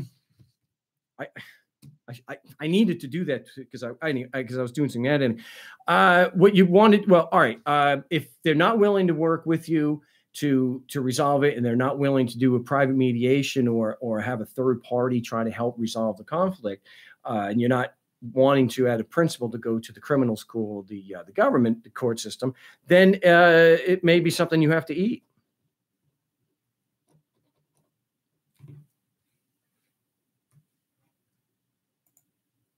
Neither one of us are muted. I don't hear Kevin anymore. Okay. Well, we'll see what we can do about getting Kevin back on the line. I don't know what happened there. So, yeah. And that's an unfortunate thing. If someone's going to stick it to you, and it's happened to me, and I don't use the courts, you just have to eat it, you know. But I would try to resolve it. You try to maybe see if there's a mutual third party, you know, someone that both sides can, you know, and have a third party, or have, you know, a private mediator try to help. You know, it sucks in a situation where the other person just wants to walk away and is not willing to work or acknowledge any wrongdoing. So it's unfortunate. I think I know a little bit about what's going on there, and we'll see. You know, if somebody wanted me to act as a third party mediator, then you know, I'd be willing to help out. I would be willing to try to help resolve the conflict, but you know, we'll see what happens. Robbie is asking about this is something that comes up a lot. It's more of a U.S. thing because the U.S.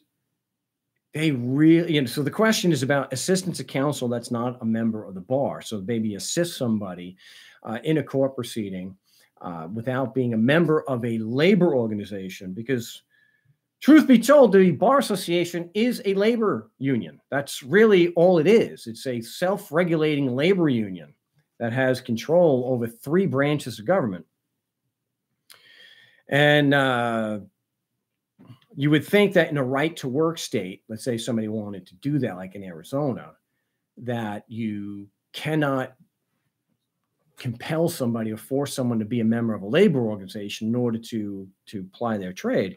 But you see, when the lawyers are in control, you're not going to have consistency. You can't possibly expect logical consistency from lawyers. And if that's your starting point, you're not paying attention.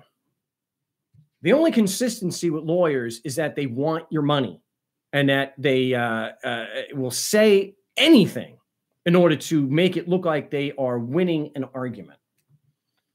So, yes, someone saying, would your method work in Australia? Of course, mate. We've got plenty of tickets thrown out down under there. Go to markstevens.net, and we got there. So definitely, yeah, we have a lot of those. Part of the traffic study, a friend Keith from Down Under, I think he was in Melbourne. He's been on the show before. He's had tickets thrown out. So yes, we have. It's the same thing wherever you happen to go. It's that they think that if you're physically in Australia, that their laws apply. But let me get back to Robbie's. And of course, there's no evidence of that. And I have calls from I have. Hey, how about Fangool, mate? I hope that worked out. That was unrehearsed, by the way. That was yeah, that was pretty good. Yeah, I have call of shames from Australian bureaucrats where they can't prove that their operating presumption that if you're physically in Australia, that their constitution and laws apply to you. There's no evidence whatsoever. As far as the assistance counsel, it's a little bit, in the United States, the disdain that lawyers have for non-lawyers is at least equal to the disdain we have for the legal system, for lawyers. They absolutely cannot stomach somebody coming in and defending themselves. It doesn't matter how skilled they are. You can be like John, who was on the show, and you can actually have gone through law school. They still won't let you assist somebody because you're not a member of the club. So you have to be a member of their cult. So in the US, what I've done, and I have assisted a lot of people in court, and that includes federal court. There was a Judge Franks up in Minneapolis, St. Paul, the district court. He allowed me to assist somebody against the IRS. I have gone in other places. Before someone starts screaming and all the lawyers get triggered, in every instance, I was only able to assist somebody because the lawyer with the robe on allowed me to do it. So they can waive court rules in the interest of justice, and that's what they've done. But when you get out of the U.S., I don't know how much they do this. Yeah, they do it in Canada and England and Australia. You could be a McKenzie friend. And so anybody could be a McKenzie friend, and you don't need to be a member of the bar cult. They're not as anal and about it up there. That's kind of odd that the English would not be as anal as the Americans, but on that particular issue, they're not. So is it worth going in and trying? As long as you're being professional and you have a shirt and tie and you look the part, and it may just be where in a lot of cases I wasn't able to make argument. I was only able to confer with the client, somebody I was helping. But that's usually, that's been sufficient. We've had a lot of tickets thrown out just by doing that. So yeah, I would say if you want to do that, let them know that hey, if you see some of some resistance that they're not going to want you to do it, yeah, you say, look, I don't have to offer argument. I just want to be here and to confer with my client. And they usually allow that.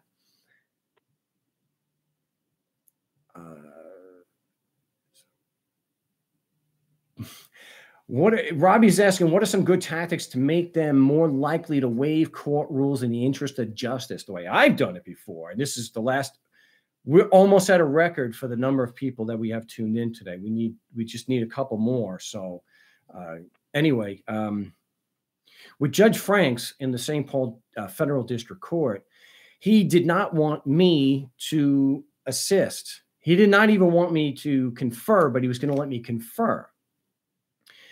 And what I did when I was trying to get in to do that, I said to him, I believe, he said, sir, you do understand that in the interest of justice, you can waive any of the court rules. And it really is just a court rule that requires me to have membership in a mere labor union. So why I need to belong to a labor union in order to assist here today is I can't see the relevance. And what I did that to purposely play on how arrogant lawyers are. And not all of them, but lawyers tend to be pretty damn arrogant. And so Judge Franks, especially being a lawyer with a robe on, I think the robe signifies extra hubris and arrogance. After about 5 to 10 minutes, you could see he was just stewing. And he says, Mr. Stevens, I take umbrage at your characterization of the American Bar Association as a mere labor union. And I stood up, and because he was engaging me. I said, well, am I factually inaccurate? And he tried to get, so I wound up from there just arguing against the Internal Revenue Service, calling the IRS and District Council a bunch of criminals who admittedly didn't have any evidence. And Judge Franks allowed it. So maybe that's something. You can bruise their ego a little bit and just say that the Bar Association is a mere labor union. And, you know, I would say more often than not, their ego won't let it just lie. So try that. And if not, it's just a matter of, look, I will not offer argument. I will not speak to witnesses or to the to you or to the prosecutor. I'm just going to quietly confer and not interrupt the proceedings. And that usually, 9 times out of 10, if not more, I've been able to confer with people in court, and it's not a problem. I will say that you're taking your life in your hands in California. I would not even try in California. I have had deputies running up to me with their hands on the gun just for walking in front of the bar, not being a lawyer. These animals are willing to kill you because you may not belong to a labor union. So, but I don't think you're necessarily in California, so it's probably not something. But other people that are listening, if you're in California, yeah, watch it. Watch it. It's not really worth it. So, but let's try. I don't think we're getting Kevin from Saskatoon back. We have no audio there, but we have. I think we have someone in Utah. Area code 801. You're live on the No State Project. What's your name? Where you calling from? Hi, this is Andy from Southern Utah. Are you near Torrey? Actually, fairly close, a couple hours away. I'm actually a couple hours from Las Vegas, so we're in the very southern corner of Utah. St. George? Yeah, St. George. Yep. All right. Well, what do you got for us today, Andy? Well, I was just, pondering your process, and I think it's really very interesting. But one of the things that comes to mind for me is the correspondence process that you're using. I wonder if maybe, filing with clerk of court, isn't that taking a benefit from the court and therefore potentially granting jurisdiction? Because one of the ways that I was taught to do process was to basically conduct a letter writing campaign with the party of interest to create a record of the agreement of the parties, so that the way that you're doing it, you're using notaries and witnessing processes and everything to get your record to be self-authenticating. And then you send the record into the judge in chambers so that he could administer to the facts in the record. But as soon as you register or file anything with clerk of court, you just put your process into the public and compel public discovery. And it basically grants jurisdiction to the public to discover your process. So I wondered if you had any thoughts on that sort of private approach to getting the agreement in and actually establishing an agreement with these people. My first reaction to that is it sounds like it's Freeman on the land, sovereign type stuff. And I would disagree with the notion that if you file a motion to dismiss for lack of evidence proving jurisdiction, that you're somehow getting a benefit and that gives him jurisdiction. So, like we're talking about with Chris in Texas, if you sue the judge and he files a motion to dismiss for a lack of jurisdiction because he's absolutely immune, is that going to then give the court jurisdiction? Say it doesn't make any sense. But so if the point though, I mean, hasn't it been pretty much resolved in terms of like the understanding of law as, let's say, the advanced theory of law today is that the main goal is to come to an agreement of the parties. In other words, you've got to get the court to agree that they don't have jurisdiction or that they don't have the evidence to prove that just because you're in that region that they would have jurisdiction. So in other words, everybody's got to come to that agreement somehow, whether it's through their acquiescence or silence or even just some sort of argument or dishonor or contempt. Somehow it has to be established and the parties are essentially coming to an agreement. So I guess what I'm saying is if we can do it privately, then maybe we should be doing it privately, right? Because we have the right to use the notaries as a witness and to use registered mail and basically an honorable process. In other words, you would be engaging the prosecutor with your letter, giving all the same questions that you're giving, but questioning the prosecutor privately ahead of time before you ever go to court, and using their responses, their actions and conduct to demonstrate in writing long before you ever even get to court that in fact they don't have the proof or evidence, and then sending it privately to judge in chambers for administration, because he's got to administer to the facts. He's got to be able to see the record. But my understanding is, and I see where you're coming from as far as, yeah, clerk of court does not necessarily grant jurisdiction, but it just seems like it's kind of like getting close to that line. You start to take a benefit from the state when we're using their services, using their clerk and everything. You kind of see what I'm saying there. Yeah, but you're getting. I get what you're saying, but it's not logical, because you're not using the court system voluntarily. You have been forced. If you do not respond, they will arrest you, or if they do a warrant for your arrest, they believe it gives the police officer the jurisdiction, the authority to use deadly force to get you in there. So the idea that you are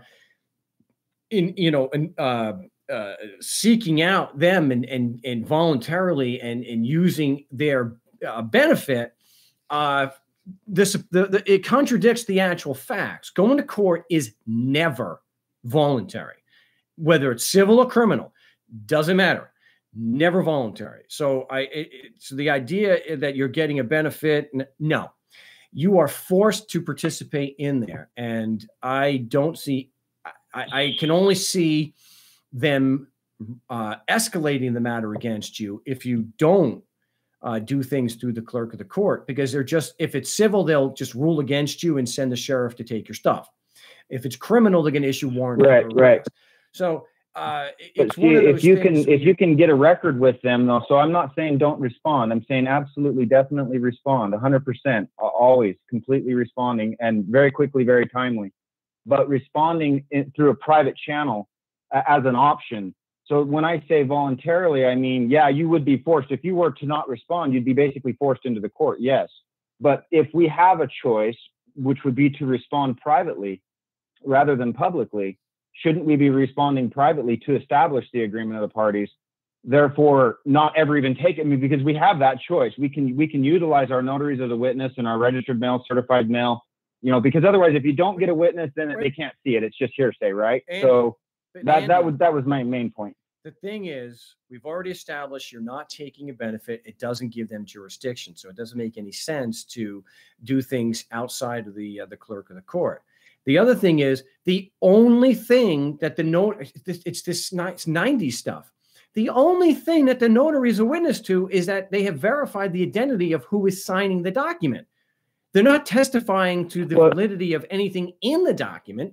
All they're saying is they have satisfactorily provided proof of identification. So when it says Andy, I am a personal witness with firsthand knowledge that it is the right Andy that signed it. They have nothing to do with the charges or the allegations or the statement of facts and the veracity of the facts that may be in that document. That's the only thing they're witnessing is no, that's right.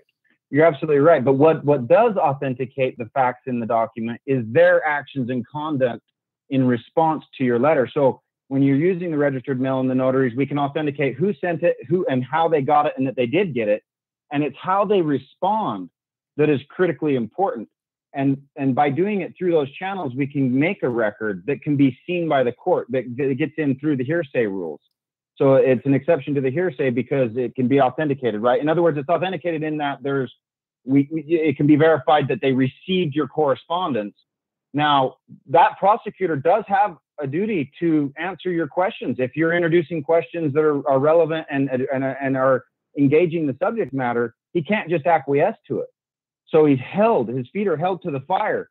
And so the notary is not authenticating any of the facts in the record, just that they received it, just that the right person sent it.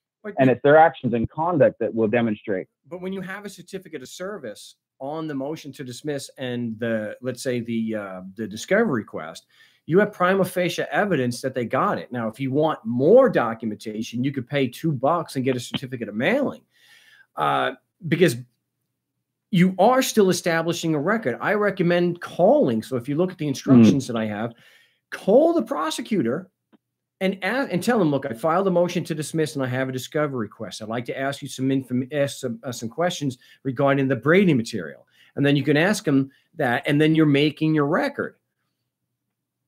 Now, if they want to lie in court and say, I never said that, well, you still, all right, then where in the record is your written response? It doesn't get them off the hook that they have to have a written response. This idea that people have that, because look, I don't like it any more than anyone else might.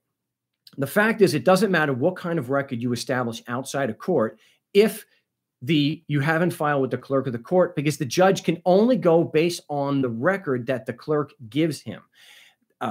So he would be going outside the pleadings, or then they have a legitimate, I think, again, the system is criminal, but they have a legitimate reason for the judge not to look at that. Now, if you've come up with where the prosecutor is willing to make a deal, then yeah, you still have to present that deal to the judge through the clerk. You can't just file it with the judge. If you were to take something to judges' chambers, which you can do in the county courts, not necessarily the justice court, but you can take it to the judges' chambers. He has to have some proof that this is actually going to the clerk. I don't. Well, to me, it doesn't make any sense. Why? I mean, can't you do private confidential with judge in chambers or camera or in camera, like a private confidential record in camera? Because the agreement of the parties is essentially a security, so it's a valuable piece of paper. In other words, it's not something that, I mean, it's private, confidential, and valuable. So if I guess what I'm saying is if you can demonstrate that there's an agreement that they don't have jurisdiction, then we don't need to compel public discovery through the clerk of court. The judge should be able to administer to the facts in the record as it stands on its own merits. And he's got a certified copy. You're holding the original, and the prosecutor's been getting served the whole time on the dialogue. So everybody's seeing the same record. Just because it's in chambers doesn't mean there isn't visibility on the record. Everybody's got all the documentation, and so he has to administer. I mean, in other words, he can't wiggle. He has to administer to the facts in the record, which would be, the facts would be, there would be a summary of facts, and the facts would maybe be an acquiescence or maybe some kind of argument coming back from the prosecutor, but it should have been resolved by the time it goes to court. In other words, you're basically compelling the court to administer to the facts in the record without ever even utilizing any sort of testimony, or the record is the testimony, is I guess what I'm saying. I mean, I guess what I'm trying to say is we should be authoring an agreement before we ever go to court, and then compelling the court to administer to that agreement, holding them to the agreement. Andy, one of the many flies in the ointment there is compel the court. You don't get to compel the court to do anything. Now, if you're one of these people, and we're speaking hypothetically here, is that the jurisdiction is an act of conquest. And if you want to defeat the judge's assertion of jurisdiction, you could beat the hell out of him. I'm not suggesting you do that, but there are some people that would probably say, well, yeah, if you can actually overpower the judge, you defeat the claim of jurisdiction. But you and I don't get to compel the court to do a damn thing. So no.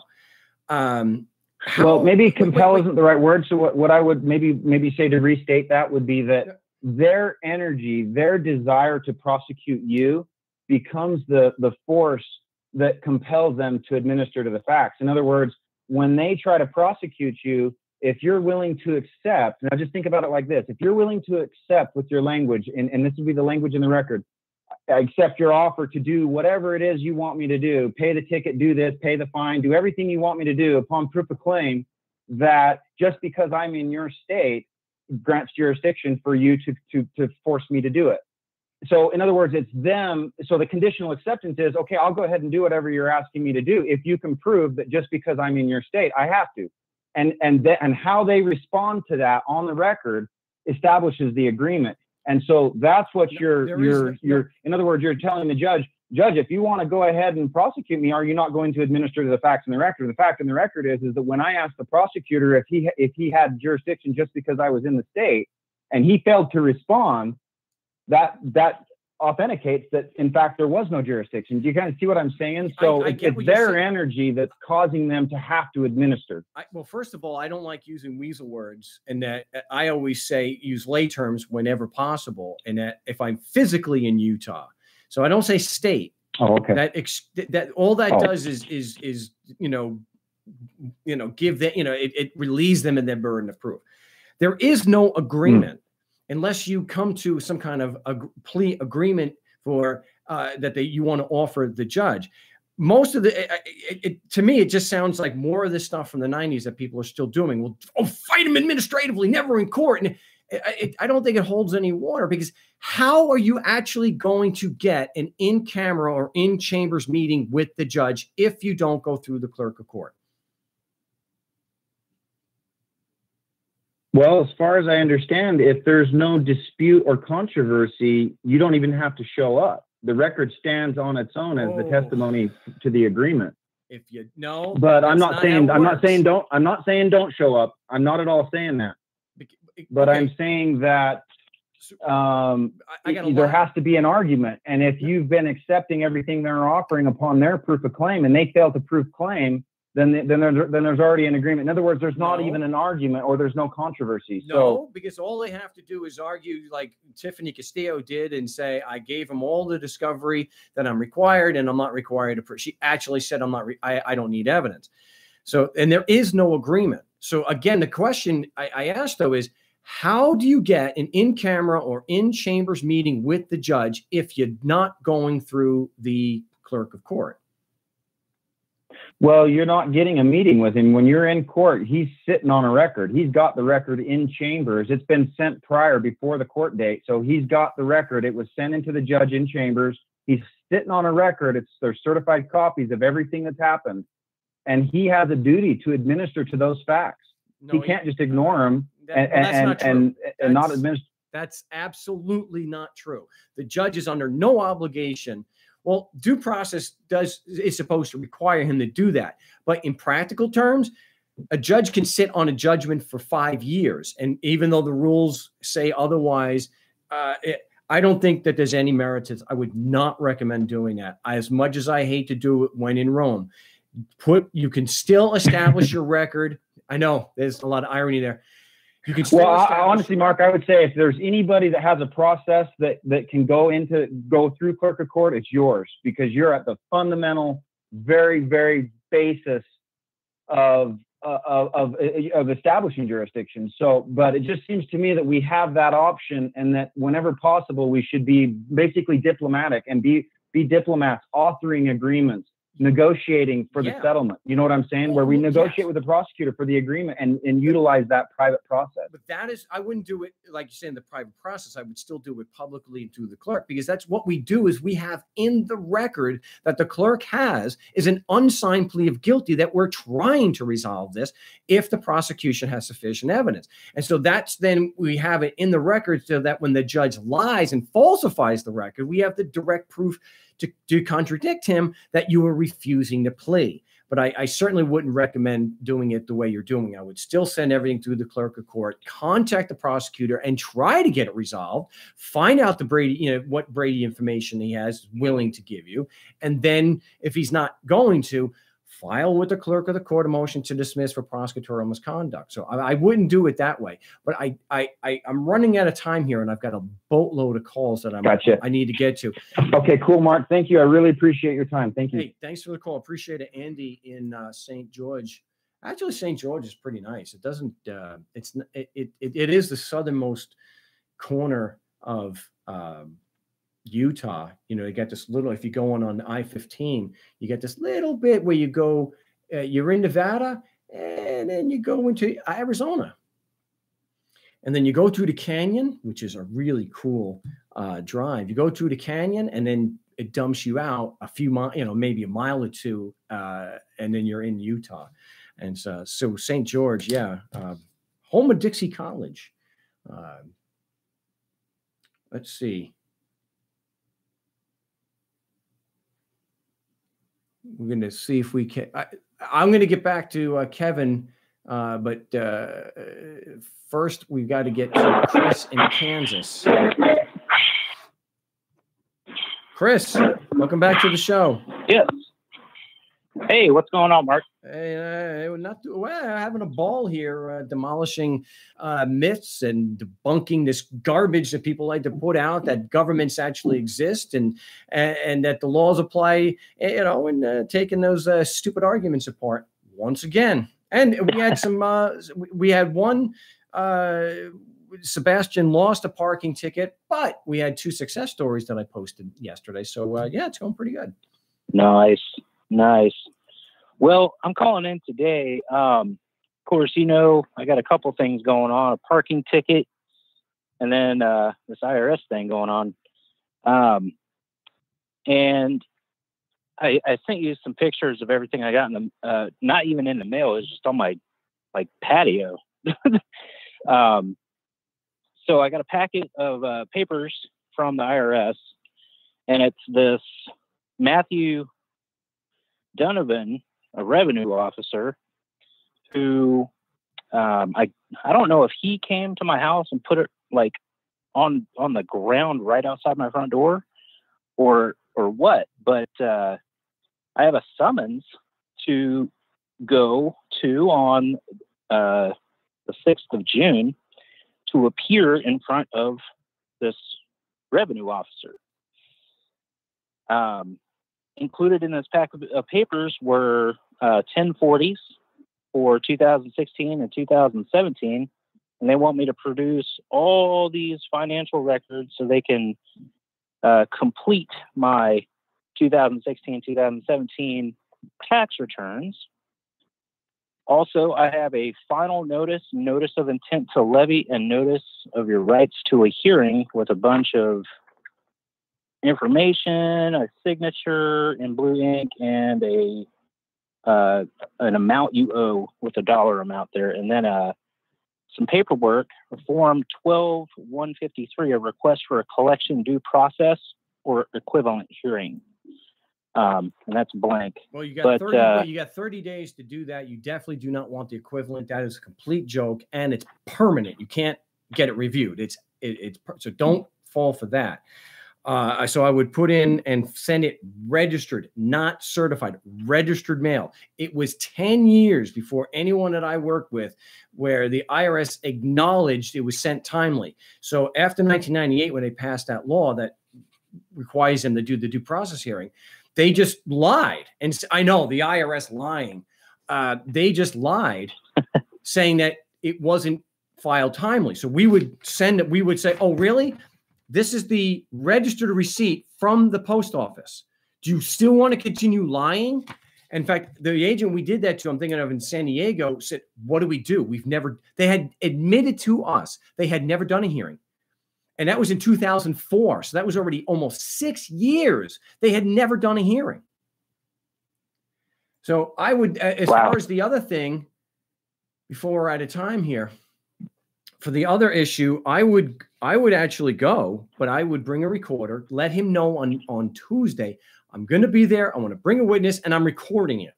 And I would not go under oath. I would say, I have a few questions to ask you before we get going. And I would ask him these questions, knowing the son of this crook is going to file an affidavit of good faith and file against you in court.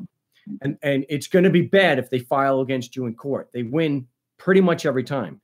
But I would get my record set there. You don't want them to have grounds to say it was a naked accusation. You want to have a recording when you ask him these questions, and he'll actually admit he doesn't have the evidence. They do it all the time. Okay. You're not in court when you do that. You're going to the office. You want to know if the agent can prove his claims. If you have evidence of jurisdiction over me, I will swear in. And that's where I would keep the focus on that. But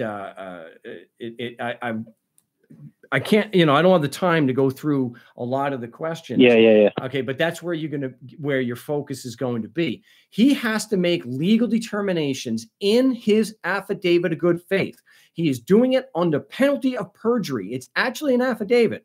It's a legal determination. When we did it up in Wyoming, Bruce Gilbert was declared incompetent. He was not qualified to make those determinations. Of course, the judge cried like a little baby when he was asked to strike it. Well, if Mr. Gilbert wasn't qualified to make those statements on the stand and on the affidavit, they should be stricken. But once they strike one of those 4 statements on there, the IRS is behind the 8 ball again, and they don't want to do that. They are so pro IRS. So get that record. So that's what I would do. Make sure that you're able to record it. And if you don't tell them in advance, they will have a legal grounds not to let you record. And if you can't record it, you won't have your direct evidence to contradict his affidavit when they do file against you. Okay. Yeah. Yeah. What's your response been like in your experience of having people say, "Hey, I'm actually going to record this little hearing," and have they been okay with that for the most part? Or as long as you tell them, and it's at least 10 days in advance, they have no grounds to tell you no. 10 days in advance. Okay. So I got a question then. I don't have a phone number to get a hold of this person. I just have an address, and it's here where I live, actually. That's pretty unusual that his number is not on the summons. Yeah. Yeah. I mean, you could take a look at it, man. It's not on there. I'll have to. But I'm supposed I'll to get back to you about it on Tuesday. So, but that's the best I can do today. I'm going to try to get to the last few callers before we're totally out of time. Cool, man. I'll talk to you later. All right. Appreciate the call. And like I said, they're absolutely brutal in court. You can have a audio recording of them admitting, like Evan Moses up in California a few years ago, admitted to me that there was no evidence he had, and that he even wasn't even qualified to make those legal opinions against the guy I was helping. And then the judge and the U.S. attorney lied and said, "We presented no evidence. It was on a CD, you lying scumbags." Oh, but if the courts say, X equals Y, it must be true. It must be true because the courts are a bastion of truth and justice and freedom. When a judge speaks, oh, please give me a break. Here's the thing. Think for yourself. Analyze what the court's saying, what the judge is saying. Just because a judge says it doesn't mean it's true. And it's not because, I'm saying that they're criminals. They are. It's demonstrable. I mean, proof by assertion fallacy. So I want to get back to Kevin, and we'll do our best to get to one last call before we're out of time. So welcome back, Kevin. Hey, Mark. Okay. So I'm back. Yeah, there wasn't much I was able to offer you as far as if they're not willing to work with you or they're not willing to do arbitration or have a third party act as a mediator. You may have to eat it. Right. I mean, this topic's come up in the chats before too, and people have, they say somebody is expected to build you a house or something. They get half of it done, and they end up, even something happens to them where, it's out of their control, for example. How do you get them to follow through with it? Do you want to use some kind of force, or are you, do you want to ridicule these people and kind of have them outcasted, or, what are the options, really? I'm just looking for ideas. If you take the courts off the table as a matter of principle, which I agree with you on that, then you don't really have much of an option there. I mean, you could ask some people, other people to help out and maybe do take donations on a crowd source or something like that. But let people know, post publicly the evidence against the individual who shafted you, so that other people are warned, and maybe it'll do enough damage to their business that they have to, begrudgingly make things right. I've had people screw me. It's just a part of business. I know it sucks, but hey, it happens. I had somebody. I mean, I a situation where the person had, they might have been over their head in taking on a job that they maybe couldn't finish, and just to be honest about it and say, hey, I can't really do it. But instead, it was just like, I'm just gonna disappear. Yeah, I understand. I had somebody who, screwed me on an order and lied to whether it was PayPal or Sells, and lied and said I never provided the service, and I sent copies, screen caps of the emails proving that I did follow through immediately, and it's a common thing with PayPal, or just somebody bitches and they just hand it over. So and then I spoke to them and said, dude, I'm sorry. I needed the money. But did you have to screw me at the same time? What was like, what am I going to sue the guy? That's, at least in my situation, it was small enough that, I was able to eat it. And so here, I don't know, in a situation where you're not able to do that, maybe you can get some public fund, people that, are willing to come together and help you out. If you're not willing to go to the courts, again, I'm not saying to, then and they're not, there's no other option, but you have to move on and do the best you can to recover from it. Right. I mean, in the past myself as an electrical contractor, I had a couple of contracts where, I was actually injured and I was unable to complete them. I ended up losing money on it just to save face and keep my reputation. And like, I'm just wondering, how does a so-called voluntary society handle this sort of thing? What are the options? Exactly that, when somebody wants to be disingenuous, I guess you can kind of outcast them. You can put poor reviews on their business or whatnot, but. Well, one of the things I thought maybe you had other ideas. One of the things that I've suggested and promoted in the past is, when you're in a situation, let's say it's a business thing, and you have to take into consideration prior to the deal that you could be screwed. So what do you do?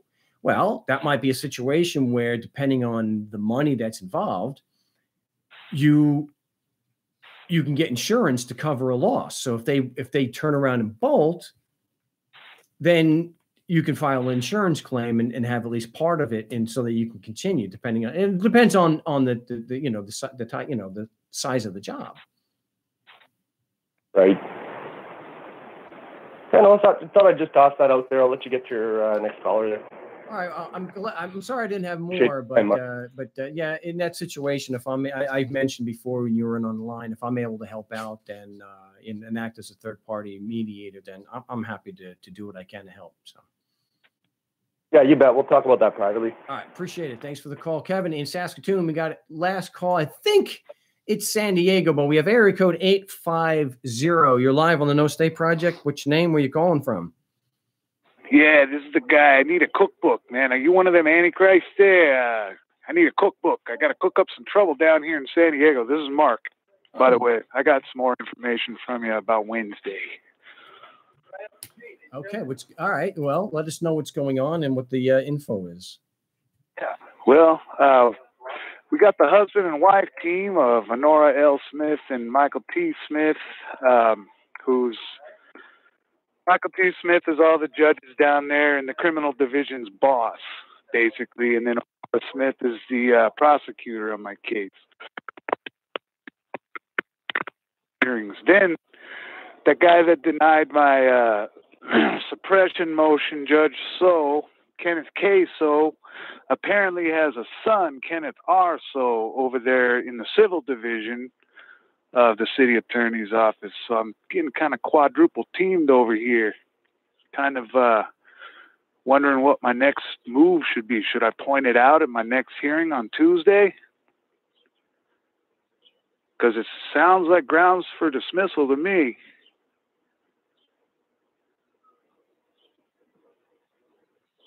You there? Again, I got to stop doing that. You certainly have grounds to disqualify the judge, so you should be doing that.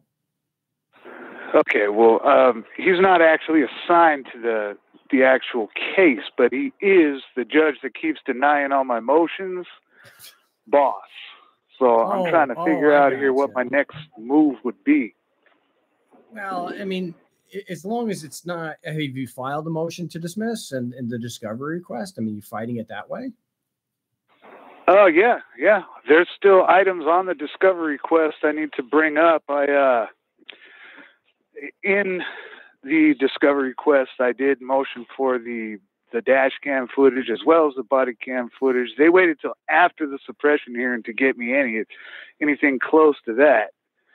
So that was a prejudicial error there.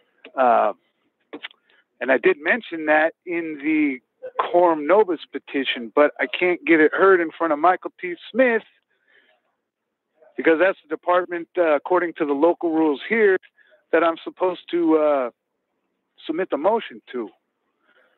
Well, you could put in there to have the obvious, so that it's an obvious conflict of interest, that you know this ahead of time, and that you can request that let's say a pro tem or some other judge hear it. Oh, okay. Well, if it's that easy, I could probably address that. They're trying to push this to trial on Tuesday. They're not ready because they haven't given me all my evidence to review, which in turn makes me not completely ready. I got a set of questions together for this Officer Yellen guy, but I still have things to add, I have a feeling, by looking at the dash cam footage. Yeah. Okay. Well, I'm totally out of time, so you can contact me off air for more information. But if I don't hear from you, good luck. Make sure you do your objections. Don't talk over the judge, and hold that prosecutor to their burden of proof. And let me know. Send me a message and let me know that you are okay. So appreciate the call. We are totally out of time. I actually, I think the show has already ended as far as the LRN stream. So I'll just summarize things here. I think we had a lot of good material on the big show. We're almost at a record. We keep hitting, and we just can't seem to get past a record for the number of people tuned in live. But I point out, I address dissent all the time, and it's disingenuous, and it's a real douchebag move to say that if I don't respond to somebody every time that they post the same stupid things, that I don't take dissent.